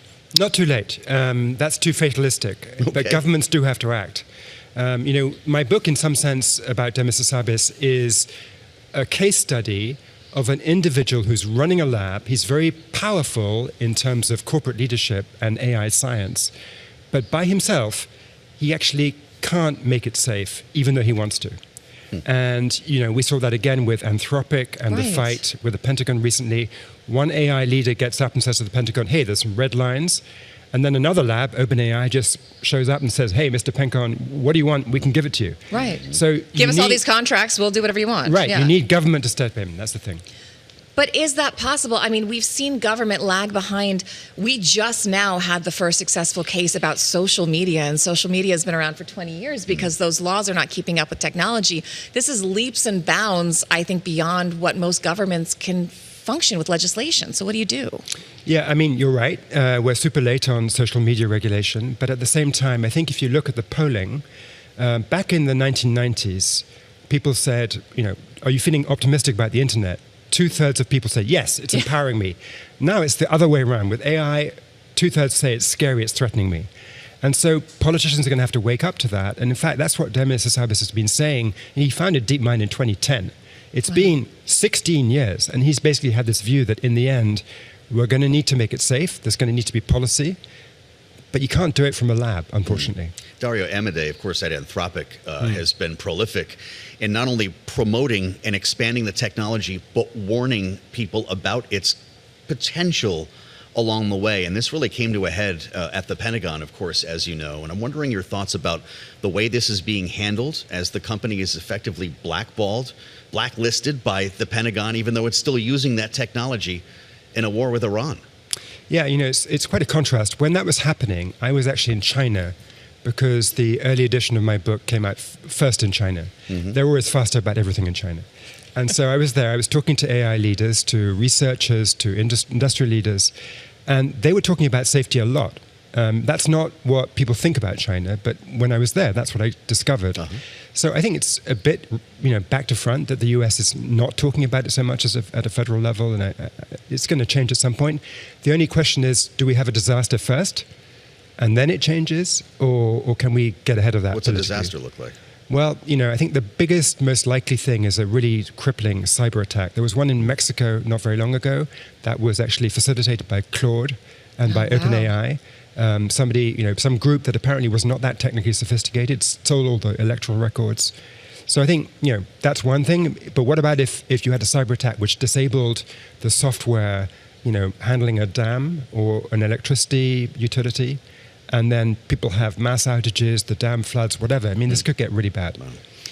We think about AI helping with coding in a positive way, but your book was the first time I thought about it, thinking about it helping create cyber attacks and viruses and things that can take down systems. You also talk about what you're calling Oppenheimer syndrome. Can you explain what that means and how this relates to Demis, whom we profiled? Yeah, sure. So when I was starting to write this book, it was actually right before ChatGPT came out. I went and pitched Demis on the idea of giving me tons of access. In the end, we spoke for more than 30 hours. So it's been 3 or 4 years. And at the beginning, I thought, okay, these guys who are building AI have their hands on the modern equivalent of the nuclear material. This is the 21st century nuclear race. And so what does it feel like? Can you sleep when you do that? What's the tingling sensation of, doing something that could threaten humanity? Yeah. And I thought, well, maybe these guys don't want me to bring it up because it's kind of a sensitive topic. How am I going to do this? Maybe they're trying not to think about it. Turns out they bring it out themselves, right? Oh, right. Sam Altman has the same birthday as Robert Oppenheimer. He tells people. He advertised it. And Demis also, I was talking to him once about his new office in London. What did it feel like to have a new office? And, this was when Deepmind had just been founded. And he said, well, it's really interesting because, just on the corner outside my office was the black-white level crossing, the pedestrian crossing where people cross the road. Yeah. And that is where the Hungarian nuclear scientist Szilard in the 1930s had the idea for the nuclear chain reaction, which led to the Manhattan Project. And so it's perfect because we're doing the modern Manhattan Project. Wow. So these parallels are there. But the weird thing is they know it's dangerous. They know there's an Oppenheimer precedent. They know that Oppenheimer, after the atom bomb was used twice in Japan, tried to persuade Truman never to use it again. Yeah. And yet they still build it. And in a way, that's the most fascinating kind of psychological human tale about why do you carry on when you know it's a bit dangerous. And in the end, I think all of us feel that technology is both scary and exciting. And we take that trade, we move forwards with technology, and if we didn't, we would still be living in caves. So in some sense, Demis Hassabis is like an enlarged version of all of us. But is it hubris? Is it narcissism? Is it capitalism? What is fueling these guys to go forward, even when they seem, at least tangentially, to know it could be a cataclysmic technology? That's a great question. So I think I'd say with Sam Altman, he has a sort of drive for power. He once thought of running for governor of California. He really, really wants to be big and consequential in the world. Yeah. I think for Demis Hassabis, it's a bit different. It's really about scientific curiosity. He grew up dreaming about solving the problems in physics. He's unbelievably ambitious. So he said to me once, well, Isaac Newton kind of failed, didn't he? Because he didn't explain everything. And I had to do more than Isaac Newton. So I thought I need to build AI to help me go further with physics. And, that's kind of how he thinks. And it's almost a spiritual quest for him. We were sitting one time together in a kind of cafe in London, and we're talking. We always used to do these 2-hour sessions, and they got quite intense. And, it's like a normal outdoor cafe. The guy on the next table is like a salesman with his smartphone, trying to make sales and so forth. And I'm talking to this guy who's suddenly saying, Sebastian, when I'm awake at my desk at 2 o'clock in the morning, reality is screaming at me in the face and saying, you've got to discover me, you've got to understand me. And it feels like a spiritual calling to understand how the world works, how nature works, because maybe some kind of intelligent divinity has created all of this. And to understand that, to get closer to my version of God, I need to understand what's going on with reality, and therefore I need AI. Wow. All right, I think we're going to have to leave it there, but that was something I'm going to think about for the rest of this weekend. Sebastian Mallaby, the book is The Infinite Machine. Demis Hassabis, Deepmind, and the Quest for Superintelligence. Thank you so much for joining us. Thanks for having me. All right, on a slightly more cheerful note, the Masters is just days away, but some big-name golfers are not going to be in on the quest for the green jacket. We'll get the latest from Bloomberg sports business reporter Randall Williams. And you know the deal on Bloomberg this weekend. Take us with you no matter where you go. Listen on Bloomberg Radio, stream us live on the Bloomberg Business app. Wherever you are, we're there, enjoying your weekend with you and keeping you a little bit better informed. We will be right back. Stick with us.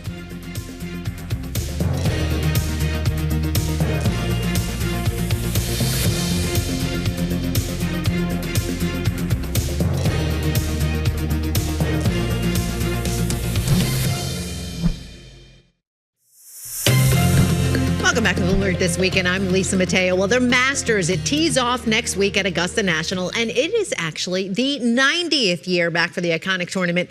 Well, we have Rory McIlroy. He's looking for back-to-back wins. Americans, Scotty Scheffler, Bubba Watson, also competing for the green jacket this year, but notably absent this year. Tiger Woods, Phil Mickelson, both skipping for personal reasons. Well, earlier I talked with Bloomberg sports business reporter Randall Williams. Randall, thanks for joining me. Before we jump into some of those top players, I want to talk about the Masters itself. I mean, it is one of the most powerful brands in sports, right? Absolutely. But it's small in scale. I mean, people go to the tournament, and sandwiches are known for being pretty cheap, right? $1.50 for a sandwich. So what's their business model? How do they make money? It's all merchandise. I mean, typically when you think about sports, you think of broadcasting fees. Well, the Masters does not charge domestically. So everything they do comes from merchandise, food, and I believe international broadcasting rights as well. But the model is truly incredible, and it's largely built by traditions for fans who, if you are selected in that the ticket lottery and you're able to go, then you're going to pour money into the Augusta National Golf Club. Why don't other sports or anything else, follow this, copy the same model? I mean, listen, if other sports followed this model, they would need to be around as long as the Masters and build similar traditions. And of course, you think about the U.S. Open. The U.S. Open, of course, charges for broadcasting rights, and it does have traditions. But the Masters is second to none in terms of, the green jacket that they have for the winners. You think of, I believe it's a Tuesday night dinner that they have for the champions as well. And so when you think about these things, it's all exclusive. And, that's how they built their business and how they continue to improve things.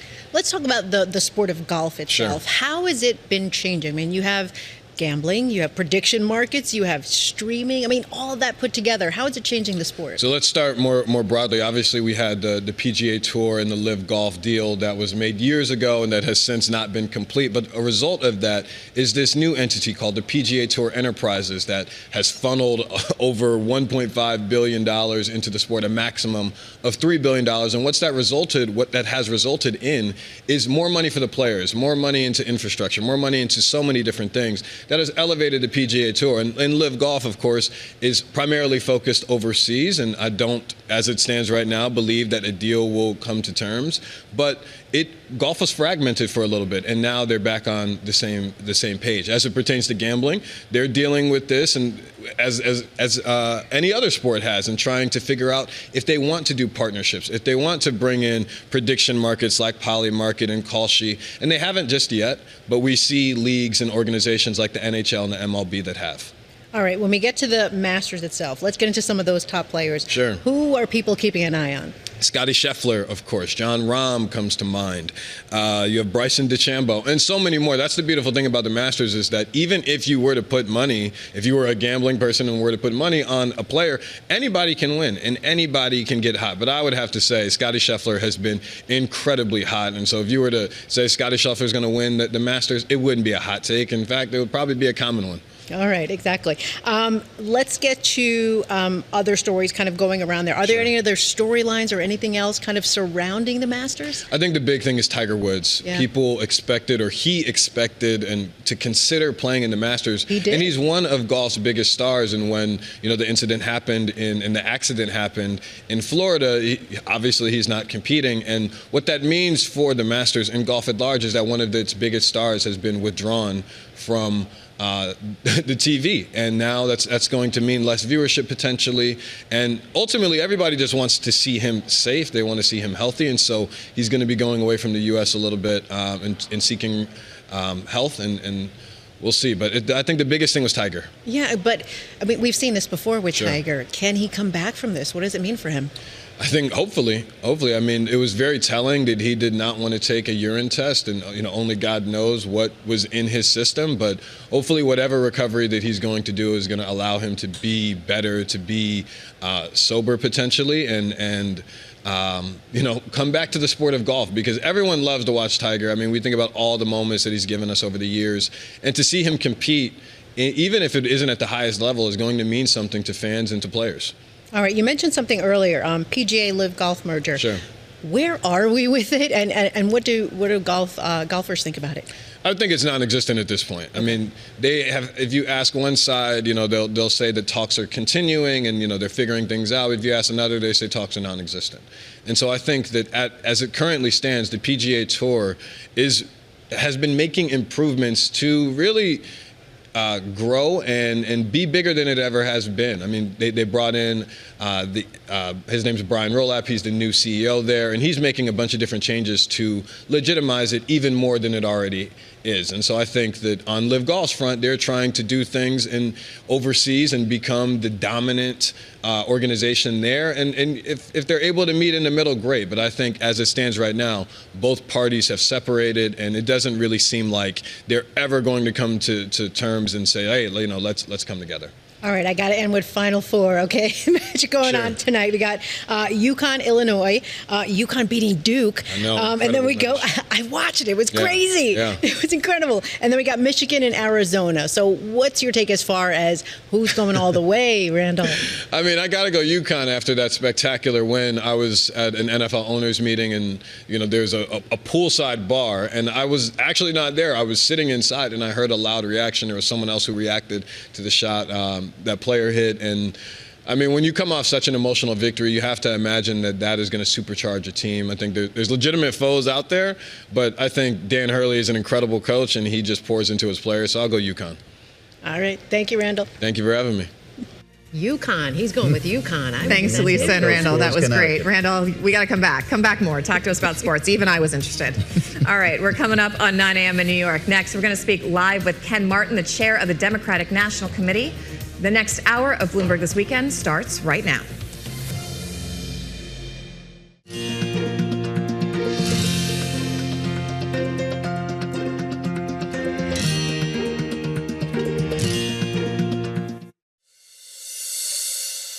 Coming up on Bloomberg this weekend, the race to find an American service member after a fighter jet was shot down over Iran. Why President Trump says the rescue mission will not impact negotiations. Plus, the March jobs report blows past expectations. The strength of the U.S. economy is going to basically be a bulwark for the global economy. How the war in Iran could impact next month's numbers. And the Artemis astronauts are now more than halfway to the moon. The Earth is quite small and the moon is definitely getting bigger. Hear more from the crew boldly going farther than any man or woman has gone before.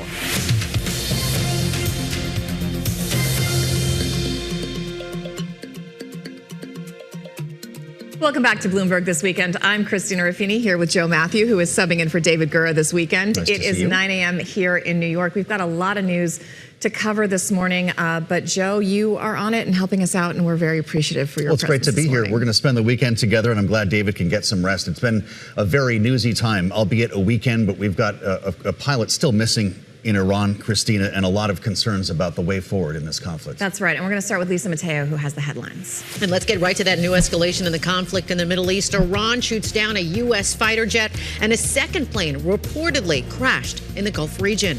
Now, the U.S. had rescued one of the crew members of the F-15E fighter jet. A search and rescue operation underway for that second crew member. In a phone interview with NBC, President Donald Trump did not discuss that operation, but did say the events wouldn't affect the ongoing negotiations with Iran. A second combat jet, that's an A-10 Warthog attack plane. It crashed in the Persian Gulf on Friday. The New York Times says that lone pilot was safely rescued. Well, the developments added to Iran's stepped-up attacks on Friday as the Islamic Republic targeted energy sites in the region hours after President Trump renewed threats against Iranian infrastructure. The United Arab Emirates' largest natural gas processing facility, it suspended operations after debris from a projectile interception sparked a fire, and a drone attack set ablaze at an oil refinery in Kuwait. Some signs the labor market was stabilizing as the Iran war began. U.S. job growth rebounded with payrolls rising 178,000 in March and the unemployment rate unexpectedly falling to 4.3%. Now, economists expect the war to have more of an impact on future jobs reports if the conflict continues. White House National Economic Council Director Kevin Hassett, he told Bloomberg TV he doesn't think companies will have to revise their annual forecasts much. The main reason is that we're a much different economy than we were in the 1970s when we were so energy dependent. I do think that there, will be some negative repercussions that'll be very short-lived in the Asian economies, and we expect that disruption to be over really, really soon.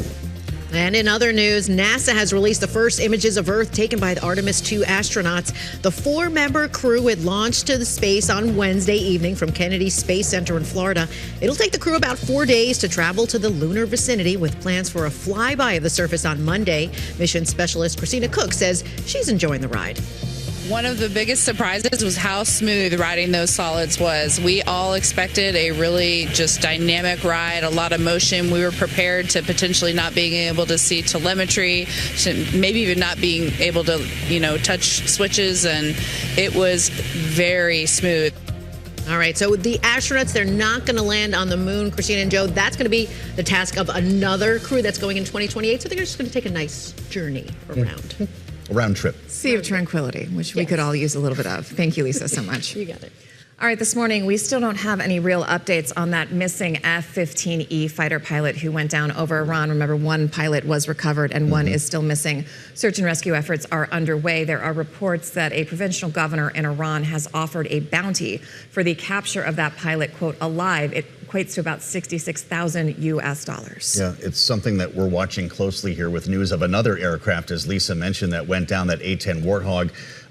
Not clear what brought the plane down, but that pilot has been recovered, Christina. Right, and that's a single pilot aircraft. That's correct. The ground attack plane that we have been sending over by the dozen most recently, helping to strafe the coast along the strait. But it just reminds us, of course, of the many risks that are facing our men and women that we frequently take for granted with so many successful operations. Of course. And the backdrop of all this, meanwhile, the White House is asking Congress for $1.5 trillion for defense for the 2027 fiscal year. That would be the highest level in modern history, and a 40% increase from what the U.S.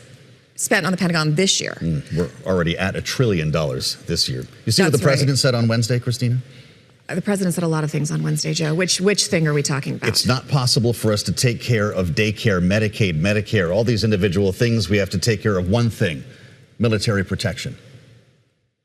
We have to guard the country, he says. Well, I know one individual who might have something to say about that, and he is our next guest. Democratic National Committee Chair Ken Martin is with us to top our 9 o'clock hour here on the East Coast on Bloomberg this weekend. It's great to see you, Mr. Martin. Welcome back to Bloomberg TV and radio. I want to ask you about a lot of things here, including the midterms, but your thoughts on this when it comes to messaging and Democrats who are on the campaign trail as we speak with a Congress that is not in Washington. Is this an ad that's already been written for you by the president? Well, certainly. I mean, of course, we've already started playing it. We've already been pushing it out all throughout the country, because what a remarkable statement from a president of the United States to suggest that the only thing the federal government should be focused in on is, of course, fighting wars of choice around the world at an enormous expense, at the expense of hardworking Americans right now who are really struggling based on this disastrous economic policy that Donald Trump has pushed over the course of this last year, which is making it harder for people to already afford their lives. And this war now, of course, making it even more difficult. Look, the reality is he's made it very clear what his values are. And these are choices, of course. And he's decided to pick fights around the world and again, to make it clear that people who, need childcare in this country, people who are concerned about the rising costs of groceries and the lack of affordable housing, and the fact that they can barely afford their utility costs or fill up their gas. The reality is right now people are struggling, and Donald Trump is ignoring their cries for help. But when it comes to the midterms, what is the priority for Democrats? Are you going to try to wrap this all into one? I mean, the president ran on affordability. Gas prices are going up. How are Democrats planning to capitalize and message on that? Because sometimes the messaging is not your party's forte, but there is a lot there to do. How are you going to make this happen for your party? Well, listen, I would say if you look at the last year, we have had tremendous success. We've won over 90% of the elections on the ballot, historic overperformance, which is about 14 percentage points on average, which is an all-time high.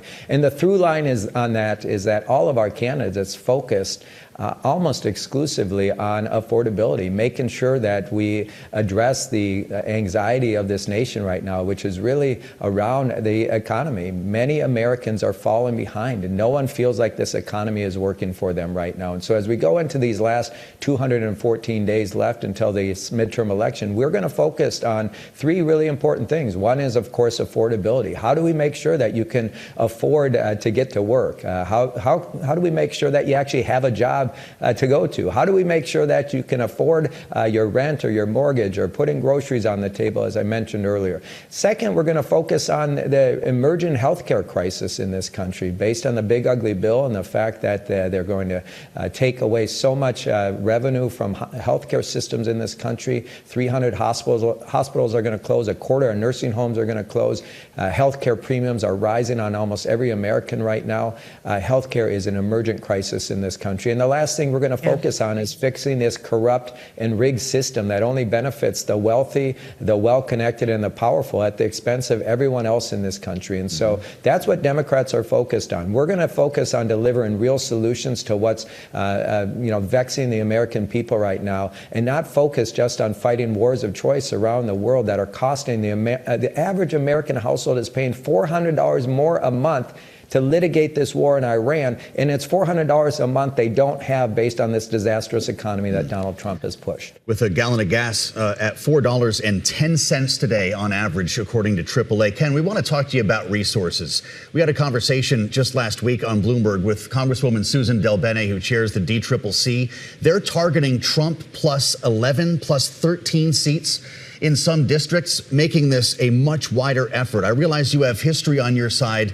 You might even have the message on your side, but how about money? The RNC has a nearly 7-to-1 money advantage over the DNC right now. You pulled in $10.3 million in February, the RNC $18.5 million. Do you have the money, the resources to pursue that many seats?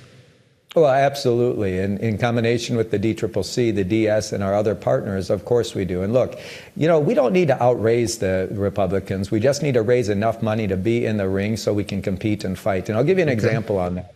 In Texas, we flipped a state Senate seat there. It was a plus 17% Trump district. Our candidate won by 14 percentage points, meaning it was a 31-point swing.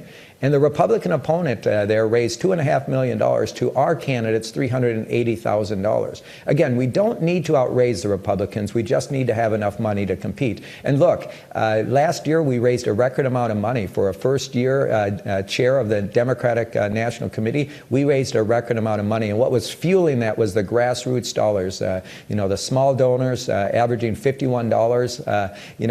That was what was fueling our effort, and we raised a record amount, which allowed us to win a record amount of races. Of course, we've got wind at our back. We've got momentum, and as you mentioned, we've got a message that's resonated, and we'll have the resources to make sure that we can compete. And as you mentioned, because of this historic overperformance, we've been able to expand out the map. We can now, any Republican who sits in a 14% or less district in this country is now targeted by the Democratic Party because they are vulnerable. And that's 50 Republicans who sit in those seats are now on our target list. We've got a great path to the U.S. House, and as crazy as it sounds, there's an equal chance of us winning the U.S. Senate back as well.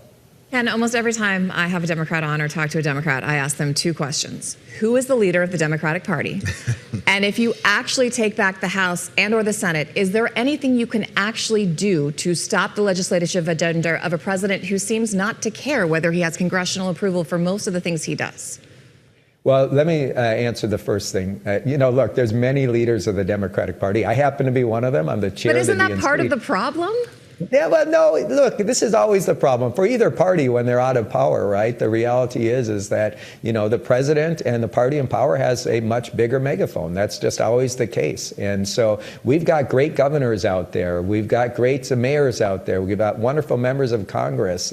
So there are many leaders. And of course, we're a big tent party. That means we've got lots of different ideas out there, right? And as we come into this presidential race in 28 and we get a nominee, of course, then, it will start to come into focus who the leader of the Democratic Party is. But until that time, right, we have many leaders who are delivering for the American people, who are actually standing up. I've been very proud of watching what our governors have done during this last year to actually deliver on promises that they've made to the American people. I've been proud of watching our mayors use the power they have to protect communities in this country from this administration.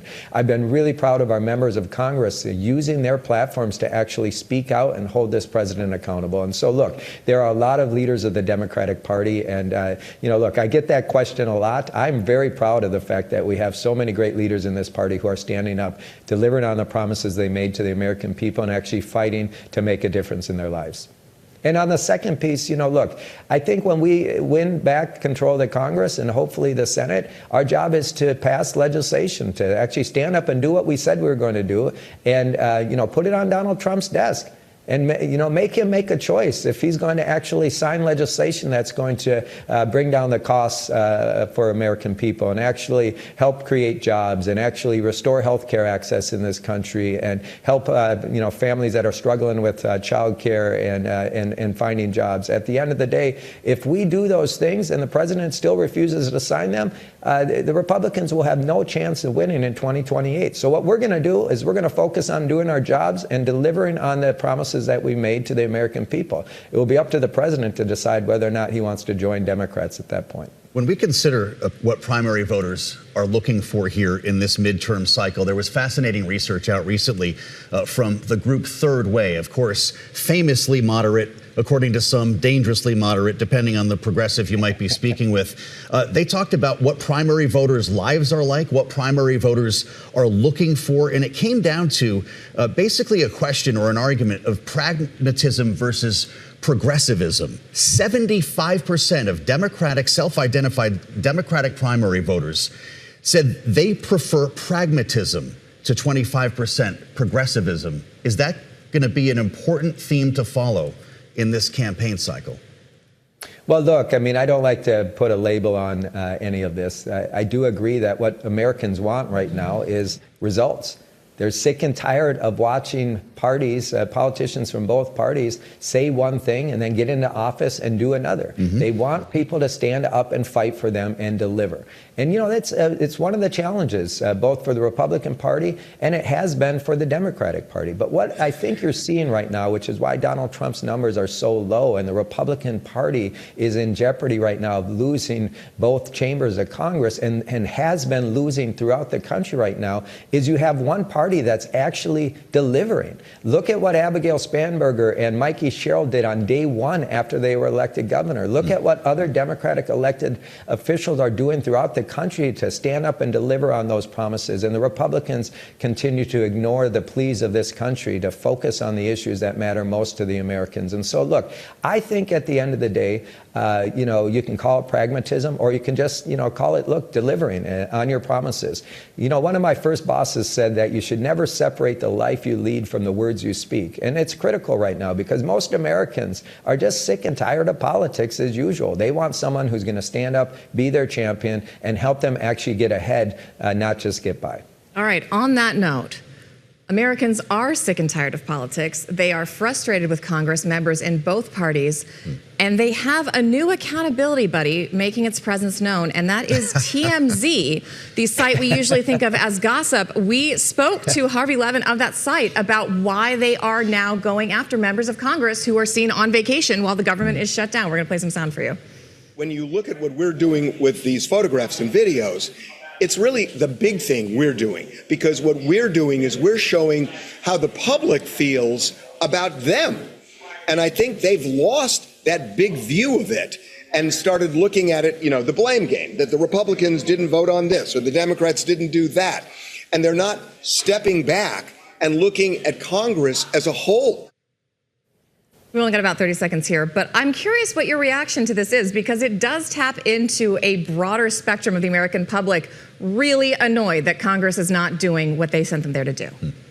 Yeah, I've always said sunlight is the best disinfectant. You know, it's important for folks to hold elected officials and leaders in Congress and throughout the country accountable. And, you know, during a time when government shut down and you see, you know, politicians taking vacations, politicians, you know, not doing their job while people are suffering, of course people are going to be frustrated. And so, again, this should be a wake-up call to every politician in each party to make sure that in times of crisis like this in this country, it requires people to stand up, do their job, and deliver for the American people. And again, Democrats are doing that. Republicans are sitting on their asses while people are suffering in this country.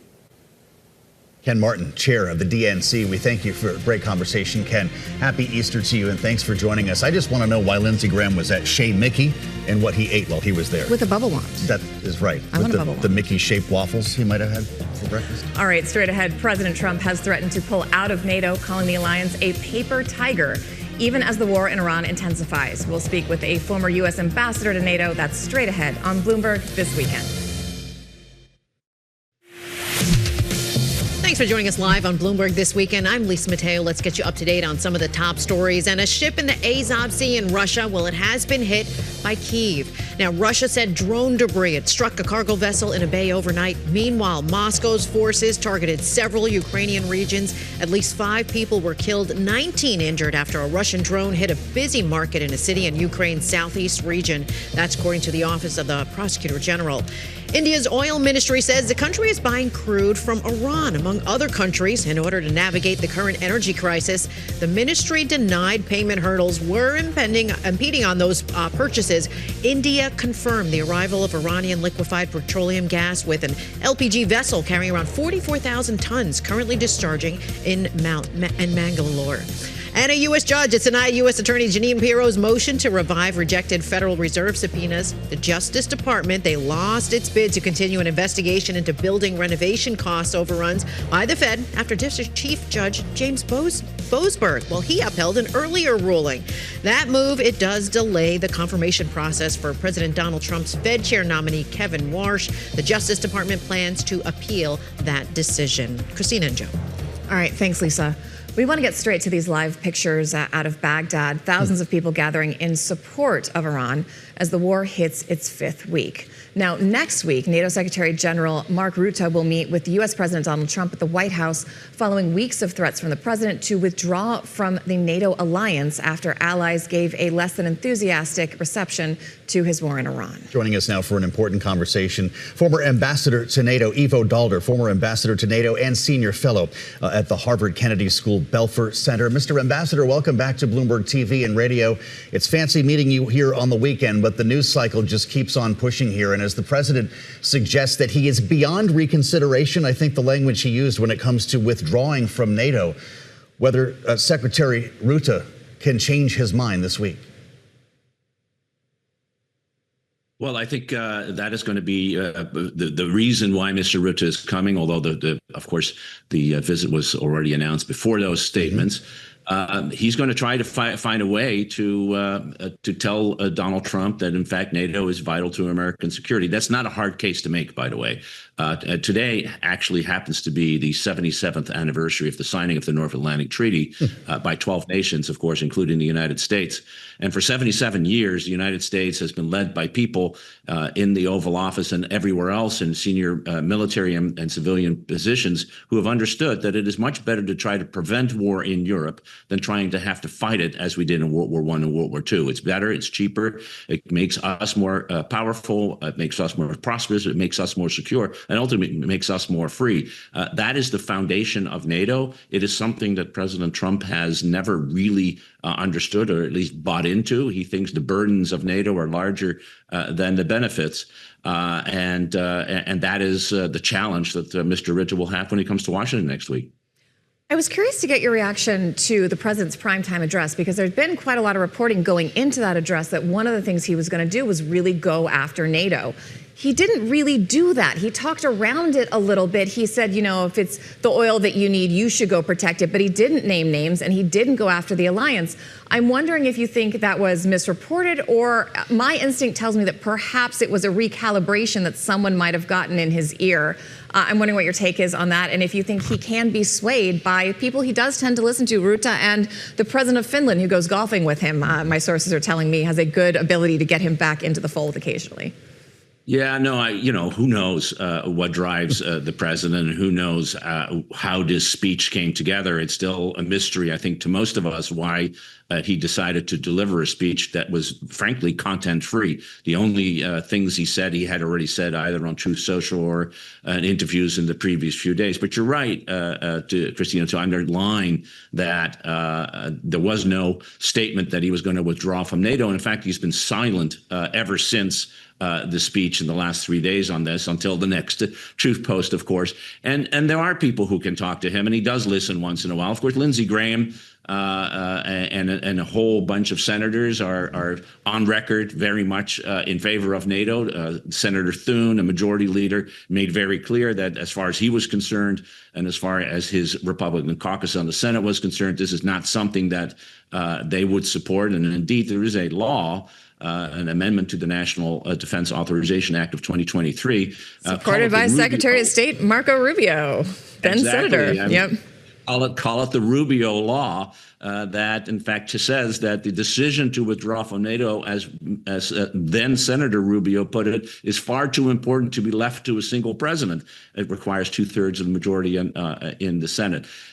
So there are reasons to think that maybe as we are celebrating the 77th anniversary of the treaty, that we're not going to withdraw. But the larger point is not a legal one. The larger point is that if you are in Europe and you've listened to the president now for the better part of 10 years, calling NATO obsolete when he first came to power, you're going to have to start to wonder, is the United States going to be there when the chip is down? Enter the Shadow Alliance, Ambassador. I'm wondering what you make of this meeting last week. The UK held a virtual conference with 35 allied nations, not just Europe. Canada, Australia, Japan, and others were involved. Is this the new coalition of the willing? Well, perhaps, and it's part of this middle power push that started with Mr. Carney back in Davos when he said that the United States couldn't really be trusted and we needed to bring together the allies of the United States to deal with the major problems, whether it's in trade or in security affairs. And it is noteworthy that a war started by the United States and Israel that predictably led to the closure of the Strait of Hormuz now may have to be resolved, at least the opening of the Strait of the Hormuz and keeping it open, by a coalition that does not include either Israel or the United States. And it does point to something fundamental, a new rebalancing of power in which increasingly European, Asian, and North American, Canada in particular, allies are starting to come together and say, how can we maintain a system that has served us? And by the way, the United States extraordinarily well, even if the United States is no longer willing to be part of that system, or indeed, even if the United States is actually upsetting that system from within through the actions both on trade and security and the use of force that it has created. So perhaps this is the beginnings of a new way of thinking. We've talked about the possible damage to NATO and the international system, but in an op-ed for Politico, you talk about the damage this conflict has already caused on the global economy, saying that the damage that's already been inflicted on the global economy is far greater than the economic consequence of the Iraq war in its entirety. But that's not all. Geopolitically, the U.S.-Israel war with Iran will also have far greater reverberations than the war in Iraq ever did. Can you explain that a little bit more? I know we've been talking about it, but why do you make that thesis and how do you back it up? Yeah, so, I think many people look back at the Iraq War, I do myself, as one of the great strategic blunders since Vietnam. I think this is a greater strategic blunder. This was a war that was unnecessary, in fact, illegal, unprepared, and with consequences that are far greater. On the geopolitical side, if we look at the way the world is organized, back in 2003, Russia and China were minor powers. Russia had been devastated economically as a result of the collapse of the Soviet Union. Vladimir Putin had just arrived on the scene. He was focused on rebuilding the state, rebuilding the military, rebuilding Russia's standing in the world. He wasn't really capable of doing much more. And the same is true for China. 25 years ago, China had just entered the World Trade Organization, was just starting the process of building up its economy and becoming the major economic power it is today.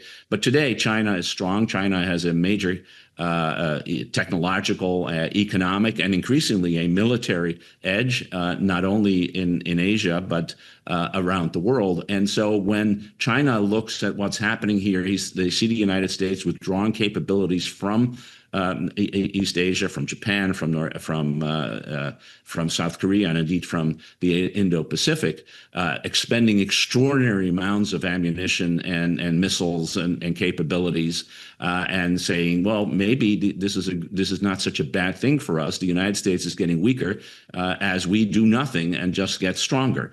At the same time, Russia which is suffering greatly until February 28th, was starting to relook at whether it needed to rethink the war it was conducting, which wasn't going very well, in part because the economic costs were extraordinary.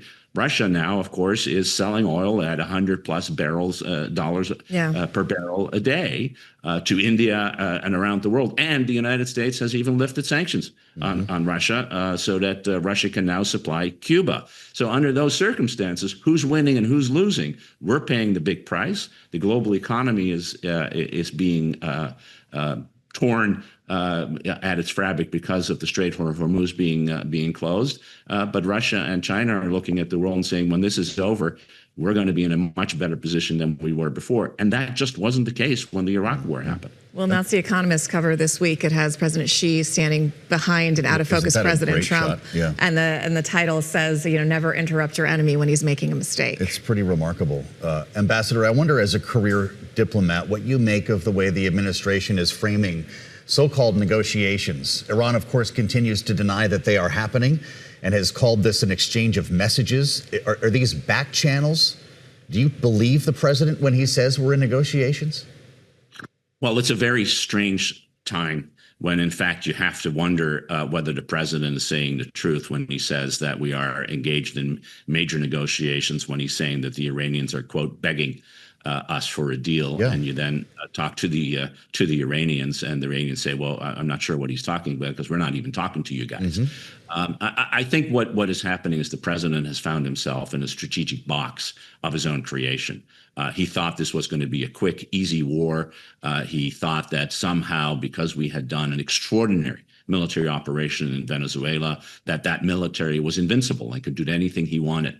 And he just happened to forget one small thing. In war, enemies get a vote. And this enemy has been preparing for this war for 47 years. It knew that the day would come that the United States would engage in military operations against Iran. And they knew that they couldn't win a straight fight. They had to win a fight asymmetrically. They knew that they had geography on their side. And that's what they've been doing. So the president is trying to force a deal to allow him to leave. And the Iranians, unfortunately, aren't playing ball. We're living in a world in which the Iranians seem to have the cards and the United States doesn't. All right, Ambassador Daalder, former U.S. Ambassador to NATO, and of course at the Belfer Center at Harvard Kennedy School. Thank you so much for joining us on this holiday weekend.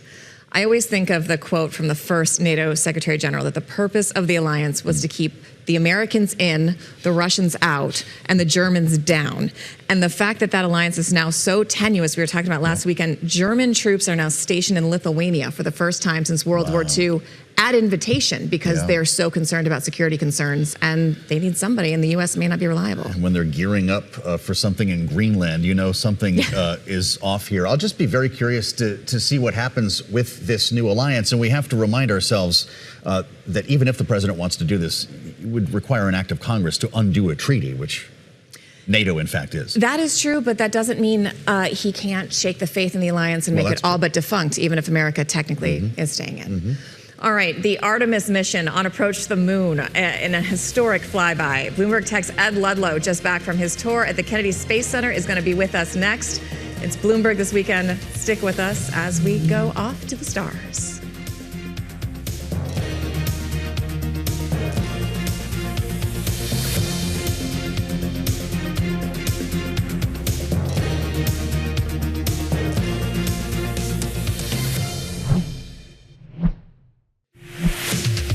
Thank you for joining us live on Bloomberg This Weekend. I'm Lisa Mateo. Let's get you up to date with some of the top stories. And Elon Musk, he has a demand for Wall Street firms that are looking for a piece of his SpaceX IPO. The New York Times says Musk is requiring banks, law firms, auditors, and other advisors to purchase subscriptions to his AI chatbot Grok if they want in on one of the largest initial public offerings in history. The IPO expected to raise more than $50 billion at a valuation of above $1 trillion, which means the banks would generate fees in excess of $500 million for advising on that deal. Well, United Airlines travelers, they have new fare options in premium cabins. The carrier introducing a new tiered fare structure with 3 options for its Polaris and Premium Plus customers on certain flights. The new base tier, well, that offers the lowest price point, but fewer benefits, including no Polaris lounge access or upgrade eligibility. Standard fares, that includes those perks, and with flexible tickets, you can get a full refund upon request. Over to sports now. The women's NCAA title game set after South Carolina beat UConn 62-48. They'll take on UCLA, who topped Texas 51-44. That championship game set for tomorrow night. And in men's action tonight, UConn taking on Illinois and Michigan battling Arizona. The national championship set for Monday. And how are your brackets looking? The business finance executives still balloting out on Bloomberg's 2026 March Madness brackets for a cause. It's all for their favorite charity. So if we check at the leaderboard right now in the men's championship, at the top, 144 points, Jeffrey Talpins. He's CEO, founder of Element Capital Management. Also in the top 5, though, Christina and Joe, Goldman Sachs CEO David Solomon. He's also in that top 5. I haven't done brackets, so I'm out of it. So I don't know about you, Joe. You know I haven't done a bracket. Did you do a bracket? Absolutely not. But David Solomon, not just a DJ. I think that's pretty cool, actually. What a great little Bloomberg story. That's great. Thanks, Lisa. Thank you, Lisa. As we now turn to the heavens, maybe the best story we have on our hands this week, the 4 astronauts of Artemis 2 are now closer to the moon than they are Earth. They made the turn. They're actually en route as we speak and only a couple of days away. The halfway mark now, Christina, is behind them. Joining us now is Bloomberg Tech co-host Ed Ludlow, who has been following this and was at that historic liftoff. Ed, I want to start with something really important, and that is the space toilet. Because, first of all, it was repaired by the astronaut named Christina, who I'm obsessed with because narcissism. But also, our Bloomberg reporter asked a really good question about this toilet that was really expensive and then broke. We've got the sound for you. I'll take that one. I'm the space plumber. I'm proud to call myself the space plumber. I like to say that it is probably the most important piece of equipment on board. So we were all breathing a sigh of relief when it turned out to be just fine. It was just an issue, I think, of sitting for a long time and needing a little time to warm up. All right. Other than that, Ed, how did the liftoff go? Was it mostly okay and everything? I'm assuming the other systems worked. Yeah, I mean, the liftoff itself from Kennedy Space Center Launch Complex 39B was perfect, and came very early in what was a 2-hour window. So the window had opened at 6:24 p.m. Eastern. Liftoff was about 35 minutes past. And, there's always some last minute concerns. They had some sensor failures in the battery of the launch abort system. And, it's fascinating to listen to the communication between KSC in Florida, Houston, Mission Control, the crew going through all of the checklist. But they did it really early. And Joe's absolutely right. Where the crew are at now is probably a little closer to the moon than they are from Earth. It's a 250,000 mile distance.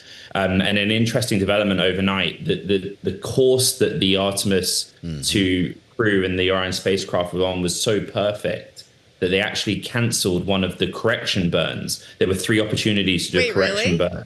Yeah, and that shows you how well engineered and planned this has been. That was a really important moment last evening, Ed. I watched that in real time, and it made me think of the many delays and the tens of billions of dollars in over budget that have become hallmarks of the Artemis program. You and I have been talking about this for years. Why did it take so long to get that rocket into orbit? You have to be fair, and you have to state that the Artemis program overall is over budget and it is behind schedule. The original system initial planned launch was 2017. It ended up going uncrewed in 2022. And, that has a cascading effect, of course. It's highly complicated. I mean, one of the reasons that the Artemis program is taking time to enact is that you have changes in administration in the White House, and then you have changes of leadership at NASA. But the launch system and spacecraft has so many different hands touching it. So Boeing makes the rocket, SLS. The European Space Agency and various European companies make the service module, which is still attached to Orion as we speak, provides life support, water, oxygen, propulsion. The spacecraft itself is Lockheed Martin. And then that spiky bit at the top at launch, which is jettisoned in low Earth orbit, the launch abort system, is Northrop Grumman. And there are many other hands that get into it besides, and that's added to complexity for sure. The spiky bit, this is space talk I can follow. I really appreciate you dumbing this down for me. I also want to ask you about the astronauts, because I was surprised to learn that they're older than me. I think of astronauts as being in their early 30s, but these are like proper grown-ups. They're in their late 40s. I think one of them is 50. How did they get selected? Victor Glover is the first black astronaut to travel into deep space. How did you get a seat on this trip? Yeah, and Christina Cook, the first woman to go the lunar distance as well. And, I would say that the astronauts themselves kind of downplayed those personal milestones. It's a rigorous selection process. They're all highly decorated earlier in their careers as a range of Navy fighter pilots or test pilots in the military, etc. They have all done time in space. Missions and significant time on the International Space Station. I don't have my notes in front of me, but I think Christina Cook did something like 328 days. Wow. So, you have to have had some experience. And what was so interesting being at KSC throughout the week is there were many other astronauts there, highly decorated, who weren't going to the moon. And when you speak to them, and the importance they assign to these 4 colleagues actually going to the moon, and the credentials that they have. It's fascinating, and it takes a lot of personal sacrifice. There's quarantining involved, rigorous training, and also participation in the system's design. Christina Cook fixed the toilet, the vacuum-based toilet. But that's the reality if they're going to be in a 330 cubic feet capsule for 10 days together. Victor Glover is a star, by the way. I predict he will be a media sensation when they come back. He's got an incredible personality to go along with his incredible talents. Is that the guy who posed with his dogs? I don't know, Okay. but maybe that would help. You mentioned the Kennedy Space Center and the week that you spent there, Ed. Your coverage was great. Just seeing you in front of that countdown clock was so iconic. And I remember being there. I talked to you about this earlier this week, covering the end of Shuttle, when the economic recession that hit because of the lack of a space program did a lot of damage to the Space Coast. A lot of people left. There was a brain drain. And I'm wondering how you would describe the local economy and the availability of talent, everything outside of the space complex that's happening now. One thing I'd reflect on is when I left KSC on Wednesday night, post liftoff, I pulled out of the launch complex, turned left onto the Highway 3. It took me 2 hours to go 10 miles. Wow. Because and that is largely because of all of the people that came to Kennedy Space Center Visitor Complex to watch, right? The hotels packed out, restaurants packed out. So that's a near-term thing. Something you and I discussed, Joe, is that in the last decade, maybe 15 years, the private sector's come in, right? And so just down from Launch Complex, you have SpaceX Hangar X2. Blue Origin has a very large footprint now on the Space Coast. And those two also in the running for greater participation in this program, right, as we've reported. But the history of it is just, again, highly correlated with the attitude of the administration of the day. George W. Bush, 2005, launched a program that probably gave birth to Artemis as we know it today. Obama just wasn't interested in the moon or focused on the moon. So that's been a big part of that economics. All right, Ed Ludlow, thank you so much. Hopefully we can have you back after Splashdown to give us another great debrief. We really appreciate you. Ed Ludlow is like the jackknife, the Swiss Army knife that we have at Bloomberg. He's not just doing chips and high-tech Bloomberg tech. He's our intrepid space reporter as well. But speaking of chips, yes. Next up, it is Joe's turn in the hot seat. We are doing Pointed. He's going to place his bets. I'm going to see if I can keep my winning streak going. That comes right back after the break with Lisa Mateo. Stick with us. No pressure.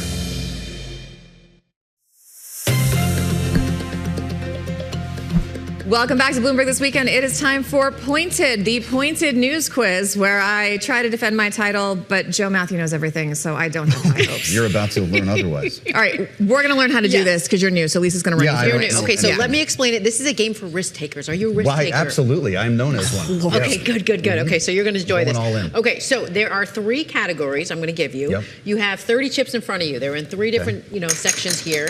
You place your bets on each category, thinking, you know what, I feel confident in this one. I'm going to stay with 10, or maybe I'll go 20. Did you invent this game? No, I did not. It's on Bloomberg.com. You have to go check it out. I will. You can play along at home, okay? Yeah, I thought you invented it for Bloomberg.com. I did not. I'm not that gifted. We crip it from our brilliant colleagues over in the games department. Lisa, what are the topics? All right, so let's get to the categories first. Okay, so the first category is resignations. The second category is wearables. The third category is food and beverage. If we need, we have a bonus, but we'll see. Wow, so has it ever come to that? It does. It has, but we still tied. Okay. Yeah. Okay, so place your bets. Are you going 10 each? What are you doing? Okay, I'm going to do 5 on resignations because there's been a lot of names in that category recently, and I'm splitting. I'm not. Okay, I won't split. All right. What do we want to make this? Okay, I'm going to do 10 on each. I'm just doing 10 on each. Here. I'm doing 10 on each. Spread it out. 10 on all 3. Okay, 10 on all 3. But you're going to need this board, buddy, so take those off your board. The board that we have here for those watching is for you to write your answer. Okay. Let me give you your first question for our first category, which is resignations. Okay, here's your question. Okay. Air Canada's CEO stepping down after his response to Lisa! I remember, I'm not good. Hold on. Give yourself some credit. I remember that story. Okay, I don't know he's his name. stepping down after his response to a deadly runway collision. Which faux pas did he commit? What did he do wrong that caused him to step down? Really? What did you think? What do you think? I thought it was going to be a Pam Bondi question. No. And you like how we have the music to soothe you as you go along there, Joe. Oh, he's writing furiously. I have a good feeling about He's still this. writing. I don't know what he's writing. It's very neat handwriting. Hopefully you folks at home have got it. It's okay, Joe. We only have like Are you ready? 10 minutes. Flip it, Joe. What do you got? He moved his what? His seat back. No, I don't. No. I said a bad tweet? Did he say something bad on Twitter? He made his statement in mostly English. Oh. So think about it. Oh, we So didn't do it in French as well. Yeah. So, okay, so Mon Dieu. it caused this major, yes, Quebec, they were not happy because he used the French ongoing political issue. So, yeah. C'est bad, Zut bad alors. move there. Zut alors. Okay. J'accuse. Exactly what they No, said. this So is the everyone- thing. Like, so you we have to say lose? it in both languages. Everyone Yes. all right. Yeah, so Lisa gets So this isn't going very You well. have to pass them over to me. I get Oh, your wow. chip. All right. See? Okay. Wow. All right. I'm going to get some. Okay. So you Next said- one. All right. Next one is wearables. Google developing a fitness band to compete with Aura, and which other brand that's on its way to an IPO? So Google is developing a fitness band. It's going to compete with Aura, and which other brand that's on its way to an IPO? Wow, I knew this would be my weak spot here. There's I don't think either of us are another doing well. brand, a whole other brand. Yes, that's on its way to an IPO. You got 30 What do you seconds. think? Oh, I don't think Really? I'm reading this one either. I only know Write one. anything. I'm putting the only one I know. Yeah, okay. same. What do you say? Really? You both Fitbit. said Are they Fitbit. around anymore? No, you're both wrong. Is it Garmin? It is Whoop. What is a Whoop? Yes. Okay. They plan to release it later this year. But Whoop, no, they're going for an IPO pretty soon. And the reason why it's so big is because Chase Credit Card did like a rebate with their fitness band. Wow. So many people started to get the So you could get subscription it. to these. Wow. Yes. So that was a big draw for them. All right, we're 0 for All right, 2, you guys are buddy. 0 for This is 2. going really well Pass so them far, over. guys. Lisa, Pass what did them I say to over. you? I This is said, every be weekend, nice huh? to us. We've had a long Oh week. my God. It's not going well. Do I have to do let's- this tomorrow as well? Food and beverage, man. We got this. Okay, We got yeah, this. I was You going to have go it. all in on This this. one you got. This I know is you our got moment, this one. as we were doing both of those things together last night before. I don't know Here we anything go. about that. Food and beverage. Unilever agreed to sell its food business to which company in a $44.8 billion deal? Do you? Yes, I know this one. This was a good story. Really? Yes. Well, no, I think I know it. I think I know it. I think I even read it on the air. I don't remember the headline now. All right. Big corporate food giants. Think about it. Okay. Food business. I'm just putting this to be funny because we had chocolate. You did. Okay, you said Hershey's. Yeah, You said no. Cisco. No, McCormick. All right. Well, yes. you know what? Yes, it's the spice company. maker. It's the- Yes, it's the taste So maker it was now. somebody Unilever, else. McCormick. Someone else is merging with Cisco. That's You That's guys. Yes, thank you. It was Restaurant Depot is merging with Cisco. Thank you, Patrick, in our control room. All right, you guys, you have 0 Wow, points. Okay, bumming you know us out what? on the holidays. Here's what we're Yeah, going that to do. was We're going to go brutal. for a bonus. Okay. Really? And whoever gets it gets all the chips. Oh, oh, I'm going for it. geez. Okay, that's what I we're thought doing. we already It's lost. Lisa's Okay. rules now. We're both losers, buddy. Yeah, We're going to this try is- to redeem this ourselves is brutal. here. Okay. Okay, the bonus question is candy. Hey, we well. have some. Okay. Which Hershey brand was God. called out by its namesake founder's Oh, thank God. grandson for skimping on ingredients? Yes. Wait, what happens if there's a tie? Then you get candy too, both of you. We I split don't the know how to candy. spell. You split All right, we the got 90 candy. seconds. Ready? Reese. Go. Did I don't know how to- Reese's. Yes, you both got Reese's it. We did it, buddy. Tie. All right. Do I get to come back tomorrow? You Yes, get we're to come back taking the tomorrow, win. Okay. and you get all your chips back, and you get and Don't you Christina, give me those you Peeps. don't have to eat one because you did not lose. don't you So give me those that Hey, was we going to gotta- be the thing. we You gotta were going to dry have them to out eat first. one. I'll take We the need to jelly poke a beans. little Give me the hole jelly in that. beans. All right. This poor bunny. stuff, Nobody guys. wants the poor Lisa golden Mateo, bunny. Joe Matthew. Boy, thank Did God you I got enjoy your that one. This has been great. Anthony would have fired me if I didn't get one of those. I was really concerned about it. It was high stress. All right, so when you play online, Yes. it's a multiple choice. So it's a little bit easier. Yeah, so tomorrow we'll have multiple choice. Correct. No. Oh. But play at home. Bloomberg.com/pointed. Learned a lot Gotta this do it. morning. It's a This once has a week been thing, great. buddy. This was your one shot. You're going to have to come back and play with this some other time. Good. I'll just play along on my home game after All this. right, great. Thank you for that. Thank you so much, everybody, online, on air, on radio, everybody who stuck with us today. Lots of news, hopefully a little bit of fun as well. Thank you to all our guests who came in on a holiday weekend. Yeah. I'm Christina Ruffini. That's Joe Matthew. She's Lisa Mateo. This is Bloomberg This Weekend. Thank you again, and we'll see you tomorrow, bright and early Make at up 7 those a.m. Easter baskets. We'll meet you there. Easter Sunday, only on Bloomberg. Hey.